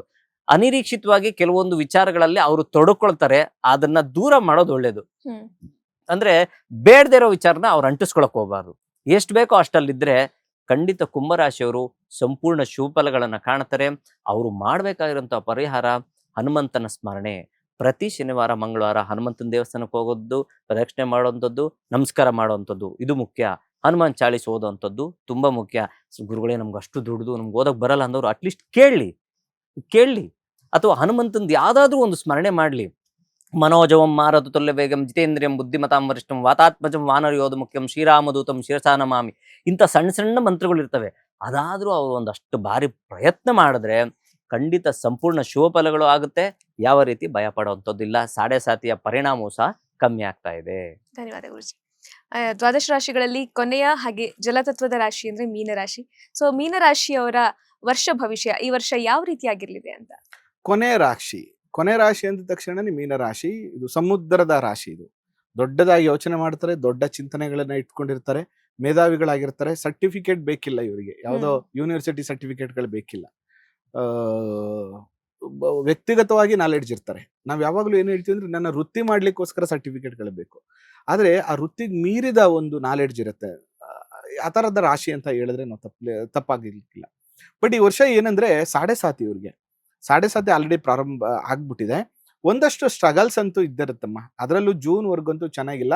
ಜೂನ್ ವರ್ಗೆ ಯಾವುದೇ ಕಾರಣಕ್ಕೂ ಹೊಸ ವ್ಯವಹಾರ, ಕೆಲಸ, ಪಾರ್ಟ್ನರ್ಶಿಪ್ಪು, ಕೆಲಸ ಕಾರ್ಯಗಳ ಬಗ್ಗೆ ಗಮನ ಹರಿಸುವಂಥದ್ದು, ಪ್ರೊಫೆಷನ್ ಅನ್ನು ಬದಲಾಯಿಸುವಂಥದ್ದು, ಬೇರೆ ಕಡೆ ಹೋಗುವಂಥದ್ದು, ಈ ಥರದ್ದೆಲ್ಲ ಮಾಡಕ್ ಹೋಗ್ಬೇಡಿ. ಆಫ್ಟರ್ ಮೇ ನಂತರ ಏನಾಗುತ್ತೆ, 5ನೇ ಮನೆಯಲ್ಲಿ ಆ ರಾಶ್ಯಾಧಿಪತಿ ಗುರು ಪಂಚಮ ಭಾವದಲ್ಲಿ ಉಚ್ಚನಾಗಿ ಸಂಚಾರ ಮಾಡ್ತಾನೆ. ಹೆಂಗೆ ಹೇಳೋದು ಅಂತಂದ್ರೆ ತುಂಬಾ ಸಮಸ್ಯೆಗಳಾಗ್ತಾ ಇದೆ. ಊಟ ಸಿಗ್ತಾ ಇಲ್ಲ ನಮ್ಗೆ, ತುಂಬಾ ಕಷ್ಟ. ಮನೇಲಿ ಅಡಿಗೆ ಮಾಡಕ್ ನನಗೆ ಟೈಮ್ ಇಲ್ಲ, ಅಥವಾ ರೇಷನ್ ತರಕ್ ನನ್ನ ಹತ್ರ ದುಡ್ಡಿಲ್ಲ. ಆದ್ರೆ ನಂಟರುಗಳೆಲ್ಲ ಕರೆದು ಬಿಟ್ಟು ಒಂದು ಒಳ್ಳೊಳ್ಳೆ ರಿಸೆಪ್ಷನ್, ಒಳ್ಳೊಳ್ಳೆ ಮದುವೆಗಳ ಕರಿತಾ ಇದ್ದಾರೆ, ಮೃಷ್ಟಾನ್ನ ಭೋಜನ ಆಗ್ತಾ ಇದೆ. ಅಂದ್ರೆ ಈ ಎಕ್ಸಾಂಪಲ್ ಯಾಕೆ ಹೇಳ್ತಾ ಇದ್ದೀನಿ ಅಂದ್ರೆ, ಈ ವರ್ಷ ತುಂಬಾ ಸ್ಟ್ರಗಲ್ಸ್ ಬಂದ್ರೂನು ಒಂದಷ್ಟು ವ್ಯಾವಹಾರಿಕವಾಗಿ ಏನೋ ಮನೆ ಕಟ್ಟಕ್ಕೆ, ನಿಮ್ಮ ಹತ್ರ ದುಡ್ಡೇ ಇರಲ್ಲ, ಇದಕ್ಕಿದಾಗಲೇ ಮನೆ ಕಟ್ಟಕ್ಕೆ ಶುರು ಮಾಡ್ಬಿಡ್ತೀರಿ. ಅಥವಾ ನಿಮ್ಮ ಹತ್ರ ಏನೋ ವೆಹಿಕಲ್ ತಗೋಬಿಡ್ತೀರಿ, ಸೈಡ್ ತಗೋಬಿಡ್ತೀರಿ, ಯಾವುದೋ ಒಂದು ಸ್ಟಾರ್ಟ್ಅಪ್ ಶುರು ಮಾಡ್ಬಿಟ್ಟು ಅದ್ರಲ್ಲಿ ಸಕ್ಸಸ್ ಆಗ್ಬಿಡ್ತೀರಿ. ಈ ತರದ್ದು ಒಂದ್ ಕಡೆ ನಡೀತಾ ಇದ್ರೆ, ಈ ಸಾಡೆ ಸಾತಿಯಲ್ಲಿ ಪಂಚಮದಲ್ಲಿ ಗುರು ಸಂಚಾರ ಮಾಡುವಾಗ ಅಪ್ ಟು 2027 ಯುಗಾದಿವರೆಗೆ ಇನ್ನೊಂದು ಕಡೆ ಸೇಮ್ ಟೈಮ್ ಅಲ್ಲಿ ಒಂದಷ್ಟು ಸಾಲ ಬಾಧೆಗಳು, ಋಣ ಬಾಧೆಗಳು, ಕೌಟುಂಬಿಕ ಕಲಹಗಳು, ಫ್ಯಾಮಿಲಿ ಇಶ್ಯೂಸು, ವೈಯಕ್ತಿಕವಾದಂತಹ ನಿಂದನೆಗಳು, ಶತ್ರು ಬಾಧೆಗಳು, ವಂಶಸ್ಥರ ಲಿಟಿಗೇಷನ್ಸ್ಗಳು, ಈ ತರ ಮಲ್ಟಿಪಲ್ ಪ್ರಾಬ್ಲಮ್ಸ್ ಗಳನ್ನು ಸೇಮ್ ಟೈಮ್ ಎದುರಿಸ್ತಾ ಇರ್ತೀರಿ. ಅದರಿಂದ ನಾನು ಹೇಳೋದೇನಂದ್ರೆ, ಏನೇ ವ್ಯವಹಾರ ಮಾಡಿದ್ರು ಒಂದು 10 ಸೆಕೆಂಡ್ ಯೋಚನೆ ಮಾಡಿ. ಅಥವಾ ಏನೋ ಒಂದು ಸೈನ್ ಹಾಕ್ಬೇಕು, ಯಾವುದೋ ಒಂದು ಮೇಜರ್ ನಿರ್ಧಾರ ತಗೋಬೇಕು ಅಂದ್ರೆ ಒಂದು 2 days ಟೈಮ್ ಅನ್ನ ತಗೊಂಡು ನಿರ್ಧಾರಗಳನ್ನ ಮಾಡಿ. ಆದಷ್ಟು ಈ ವರ್ಷ ಪಾರ್ಟ್ನರ್ಶಿಪ್ ಮಾಡುವಂಥದ್ದು, ಅಥವಾ ಯಾರೋ ಬಂದು ಅಣ್ಣ ಈ ವ್ಯವಹಾರ ಕೈ ಹಾಕ್ಬಿಟ್ರೆ ಸಿಕ್ಕಾಬಿಟ್ಟೆ ದುಡ್ಡು ಬಂದ್ಬಿಡುತ್ತೆ, ನೀನ್ ಬರೀ 50 ಲಕ್ಷ ಹಾಕೋ, ಇನ್ ಮಿಕ್ಕದ್ ನಾವ್ ಹಾಕ್ತಿವಿ, ಬರೀ 2 ಲಕ್ಷ ನೀನ್ ಕೊಡು, ಇನ್ ಮಿಕ್ಕದ್ ನಾವ್ ಹಾಕ್ತಿವಿ ಅಂತ ಇದ್ರೆ ಕೈ ಹಾಕಕ್ ಹೋಗ್ಬೇಡಿ. ಅಲ್ಲಿ 1,000 ಕೋಟಿ ನಿಮ್ಗೆ ಲಾಭ ಬರ್ತಾ ಇದೆ ಅಂದ್ರೂ ಅದಕ್ಕೆ ಹೋಗ್ಬೇಡಿ. ಶನಿ ಏನ್ ಮಾಡ್ತಾನೆ ಅಂತಂದ್ರೆ, ವಿಕ್ರಮ ರಾಜ್ಯಕ್ಕೆ ಬರ್ತಾನೆ. ಶನಿ ಏನ್ ಮಾಡ್ತಾರೆ ಅಂತಂದ್ರೆ, ಒಂದು ಬಿಳಿ ಕುದುರೆಯನ್ನ ತೆಗೆದುಕೊಂಡು ಬಂದು, ಯಾರು ಓಡಿಸ್ತೀರಿ ಕುದುರೆ ಅಂತ, ಯಾರ ಕೈಲೂ ಓಡ್ಸಕ್ಕಾಗಲ್ಲ. ರಾಜ ಬಂದ್ಬಿಟ್ಟು ಹೇಳ್ತಾನೆ, ಈ ಕುದುರೆ ನನ್ನ ಕೈಲಿ ಓಡ್ಸಕ್ಕಾಗಲ್ಲ, ಓಡ್ಸು ನೋಡೋಣ ಅಂತ. ಆ ಕುದುರೆಗೆ ಹತ್ತಿದ ತಕ್ಷಣ ಅದು ಮಾಯಾ ಕುದುರೆ ಹತ್ಕೊಂಡು ಹೋಗ್ತಾನೆ. ಒಂದಷ್ಟು ದೂರ ಹೋಗ್ತಿದ್ದಂಗೆ ಆಕಾಶದಲ್ಲಿ ತಗೊಂಡು ಹೋಗ್ಬಿಟ್ಟು ಕಾಡಲ್ಲಿ ಎಸ್ತು ಬಿಡುತ್ತೆ ಅವನನ್ನ. ಅಂದ್ರೆ ಭ್ರಮೆಯನ್ನ ಉಂಟು ಮಾಡ್ತಾನೆ. ಇದನ್ನ ಕಂಟ್ರೋಲ್ ಹೆಂಗ್ ಮಾಡ್ತೀಯ ನೀನು ಅನ್ನೋದನ್ನ ಪರೀಕ್ಷೆ ಮಾಡ್ತಾನೆ. ಅದರಿಂದ ಅತಿ ಆಸೆಗೊಳಗಾಗದೇ ಇದ್ರೆ ಈ ವರ್ಷ ನಿಮ್ದು ಲೈಫ್ ತುಂಬಾ ಚೆನ್ನಾಗಿರುತ್ತೆ. ಬಹಳ ಎಚ್ಚರಿಕೆಯನ್ನ ತಗೊಳ್ಳಿ. ಮತ್ತೆ ಲಗ್ನದಲ್ಲಿ ಅಂದ್ರೆ ಜನ್ಮ ರಾಶಿಯಲ್ಲಿ ಶನಿ ಸಂಚಾರ ಮಾಡುವಾಗ ಸ್ವಲ್ಪ ಏರ್ ಲಾಸ್ ಆಗುವಂಥದ್ದು, ಸ್ವಲ್ಪ ಈ ಸ್ಕಿನ್ ಅಲರ್ಜಿ ಬರುವಂಥದ್ದು, ಇಲ್ಲಿ ಬ್ಲ್ಯಾಕ್ ಮಾರ್ಕ್ ಆಗುವಂಥದ್ದು, ಸ್ವಲ್ಪ ಡಸ್ಟ್ ಅಲರ್ಜಿ ಆಗುವಂಥದ್ದು, ಕಫ ವೇರಿಯೇಷನ್ಸ್ ಆಗುವಂಥದ್ದು, ಸ್ವಲ್ಪ ವಯಸ್ಸಾದಂಗೆ ಕಾಣುವಂಥವ್ರು ಈ ತರ ಇರ್ತಾರೆ. ಅದರಿಂದ ಸ್ವಲ್ಪ ಯೋಗ ಮಾಡಿ, ಜಿಮ್ಗೆ ಹೋಗಿ ನಿಮ್ಮ ನೇಚರ್ನ ಬದಲಾಯಿಸ್ಕೊಳ್ಳಿ. ಬೇಗ ಏಳುವಂಥದ್ದು, ಬೇಗ ಮಲ್ಕೊಳ್ಳುವಂಥ ಅಭ್ಯಾಸವನ್ನ ಮಾಡ್ಕೊಳ್ಳಿ. ಸ್ವಲ್ಪ ಓವರ್ ಕಮಿಟ್ಮೆಂಟ್ನ ಯಾವುದೇ ಕಾರಣಕ್ಕೂ ಮಾಡ್ಕೋಬೇಡಿ. ಸ್ವಲ್ಪ ಎಚ್ಚರಿಕೆಯಿಂದ ಇದ್ರೆ ಖಂಡಿತವಾಗಿಯೂ ಈ ವರ್ಷ ಆಫ್ಟರ್ ಜೂನ್ ತುಂಬಾ ಚೆನ್ನಾಗಿರುತ್ತೆ. ಅದರಲ್ಲೂ ಕೂಡ ಟೀಚಿಂಗ್ ಪ್ರೊಫೆಷನ್ ಅಲ್ಲಿ ಇರುವಂಥವ್ರು, ಪಾಠ ಮಾಡುವಂಥವ್ರು, ಉಪನ್ಯಾಸಕರು, ವೈದ್ಯಕೀಯ ವೃತ್ತಿಯಲ್ಲಿ ಒಂದು ಟೀಚಿಂಗ್ ಪ್ರೊಫೆಷನ್ ಅಲ್ಲಿ ಇರುವಂಥವ್ರು, ಜಡ್ಜು, ನ್ಯಾಯಾಧೀಶರಾಗಿ ಕೆಲಸ ಮಾಡ್ತಾ ಇರುವಂಥವ್ರು, ಬ್ಯಾಂಕ್ ಅಲ್ಲಿ ಕೆಲಸ ಮಾಡುತ್ತಾ ಇರುವಂಥದ್ದು, ಫೈನಾನ್ಸ್ ಡಿಪಾರ್ಟ್ಮೆಂಟ್ಗಳಲ್ಲಿ ಕೆಲಸ ಮಾಡ್ತಾ ಇರುವಂಥವ್ರು ಏನಾದ್ರು ಮೀನರಾಶಿಯಲ್ಲಿದ್ರೆ ನಾನು ಹೇಳುವಂಥದ್ದನ್ನ ಎಚ್ಚರಿಕೆಯಿಂದ ತಗೊಳ್ಳಿ. ಜೊತೆಗೆ ನಾನು ಯಾವಾಗಲೂ ಏನ್ ಹೇಳ್ತೀನಿ ಅಂದ್ರೆ, ಪರಿಹಾರ ಅಂದ ತಕ್ಷಣ ನಾನು ಯಾವುದೋ ದೇವಸ್ಥಾನಕ್ಕೆ ಹೋದ್ರೆ ದಿನ ಮಂತ್ರ ಹೇಳಿದ ತಕ್ಷಣ ನನಗೆ ಒಳ್ಳೇದಾಗ್ಬಿಡಲ್ಲ. ಅದು ನನಗೆ ಸಪೋರ್ಟ್ ಮಾಡುತ್ತೆ. ರಾಶಿ ಗೋಚಾರಗಳು ಏನ್ ಇಂಡಿಕೇಟ್ ಮಾಡುತ್ತೆ, it is A indicative science. ನಿನ್ನಲ್ಲಿ ಒಂದಷ್ಟು ಬದಲಾವಣೆಗಳನ್ನ ಮಾಡ್ಕೊಂಡ್ರೆ, ಆ ಎಚ್ಚರಿಕೆಯನ್ನ ಪಾಲಿಸಿದ್ರೆ ಖಂಡಿತವಾಗಿಯೂ ಅದೇ ಪರಿಹಾರ ಆಗಿ ನಿಮ್ಗೆ ಕೆಲಸವನ್ನ ಮಾಡುತ್ತೆ. ಅದರಿಂದ ದೈವದ ಆರಾಧನೆಯ ಜೊತೆಗೆ ನಿಮ್ಮನ್ನ ನೀವು ಬದಲಾಯಿಸ್ಕೊಳ್ಳುವಂತ ಕೆಲಸವನ್ನು ಕೂಡ ಮಾಡಿದ್ರೆ ಖಂಡಿತವಾಗಿಯೂ ಒಳ್ಳೇದಾಗುತ್ತೆ ಅಂತ ನಾನು ಹೇಳಕ್ ಇಷ್ಟಪಡ್ತೀನಿ. ಇದು ಮೀನರಾಶಿಯ ಫಲ. ಯುಗಾದಿಯ ಈ ಒಂದು ಶುಭ ಸಂದರ್ಭದಲ್ಲಿ ಯಾವ್ಯಾವ ರಾಶಿಯ ಫಲಗಳು ಯಾವ್ಯಾವ ರೀತಿ ಇರಲಿವೆ, ಗ್ರಹಗತಿಗಳು ಯಾವ ರೀತಿ ಇರಲಿವೆ, ಇವೆಲ್ಲದ್ರ ಬಗ್ಗೆ ತುಂಬಾನೇ ಅರ್ಥಪೂರ್ಣವಾಗಿ ಕಂಪ್ಲೀಟ್ ಆಗಿ ಮಾಹಿತಿಯನ್ನ ತಿಳಿಸಿಕೊಟ್ರಿ ಗುರುಜಿ. ನಿಮ್ಮಿಬ್ಬರಿಗೂ ಕೂಡ ಧನ್ಯವಾದಗಳು. ಬಹಳ ಮುಖ್ಯವಾಗಿ ಅದಕ್ಕಿಂತ ಹೆಚ್ಚಾಗಿ ಅಮ್ಮ, ನಮ್ಮ ಬಾಸ್ ಟಿವಿಗೆ ನೂತನವಾಗಿ ಪ್ರಾರಂಭವಾಗಿರುವ ಒಂದು ಅದ್ಭುತವಾದಂಥ ಕಾರ್ಯಕ್ರಮಗಳನ್ನ ಕೊಡ್ತಾ ಇರುವಂತಹ ಬಾಸ್ ಟಿವಿಗೆ ತುಂಬಾ ಧನ್ಯವಾದ. ಯಾಕಂದ್ರೆ ಯುಗಾದಿ ಹಬ್ಬಕ್ಕೆ ನಮ್ಮನ್ನ ಕರೆಸಿ ನೀವು ಯುಗಾದಿ ಫಲಾಫಲಗಳನ್ನ ಹೇಳ್ತಾ ಇರುವಂಥದ್ದು. ಅದರ ಜೊತೆಗೆ ಬಹಳ ಮುಖ್ಯವಾಗಿ ನನ್ನ ಆತ್ಮೀಯ ಗೆಳೆಯರು ಬಾಲಸುಬ್ರಹ್ಮಣ್ಯ ಅವರು, ನನ್ನ ತುಂಬಾ ಹಳೆಯ ಸ್ನೇಹಿತರು. ನಾವಿಬ್ರು ಜೊತೆಗೆ ನಾವು ಕಾರ್ಯಕ್ರಮಗಳಲ್ಲಿ ತುಂಬಾ ಸಿಗ್ತಾ ಇರ್ತೀವಿ.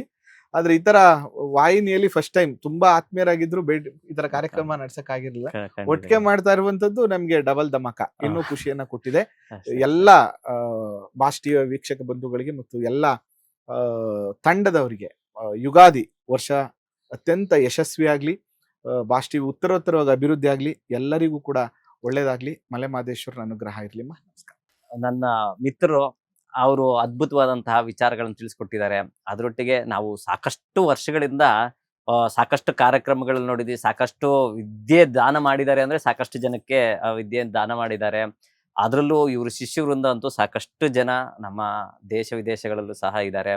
ಅದರೊಳಗೆ ಇವತ್ತಿನ ಒಂದು ವಿಶೇಷವಾದಂತಹ ಒಂದು ಏನು ರಾಶಿ ಗೋಚಾರ ಫಲ ಯುಗಾದಿಯದ ಒಂದು ವಿಚಾರ ನಾವಿಬ್ರು ಹಂಚ್ಕೊಂಡು ಮಾಡಿರುವಂಥದ್ದು ಒಂದು ಖುಷಿಕರವಾದಂತಹದ್ದಿದೆ. ಆ ಕಾರಣದಿಂದ ಬಾಸ್ ಟಿವಿಯವರಿಗೂ ಅವರ ವೃಂದದವರೆಗೂ ನಾನು ಸಹ ಹೃತ್ಪೂರ್ವಕವಾದಂತಹ ಧನ್ಯವಾದಗಳನ್ನು ತಿಳಿಸ್ತೀನಿ. ಎಲ್ಲರಿಗೂ ಒಳ್ಳೇದಾಗ್ಲಿ ಅಂತ ಬಯಸ್ತೇನೆ.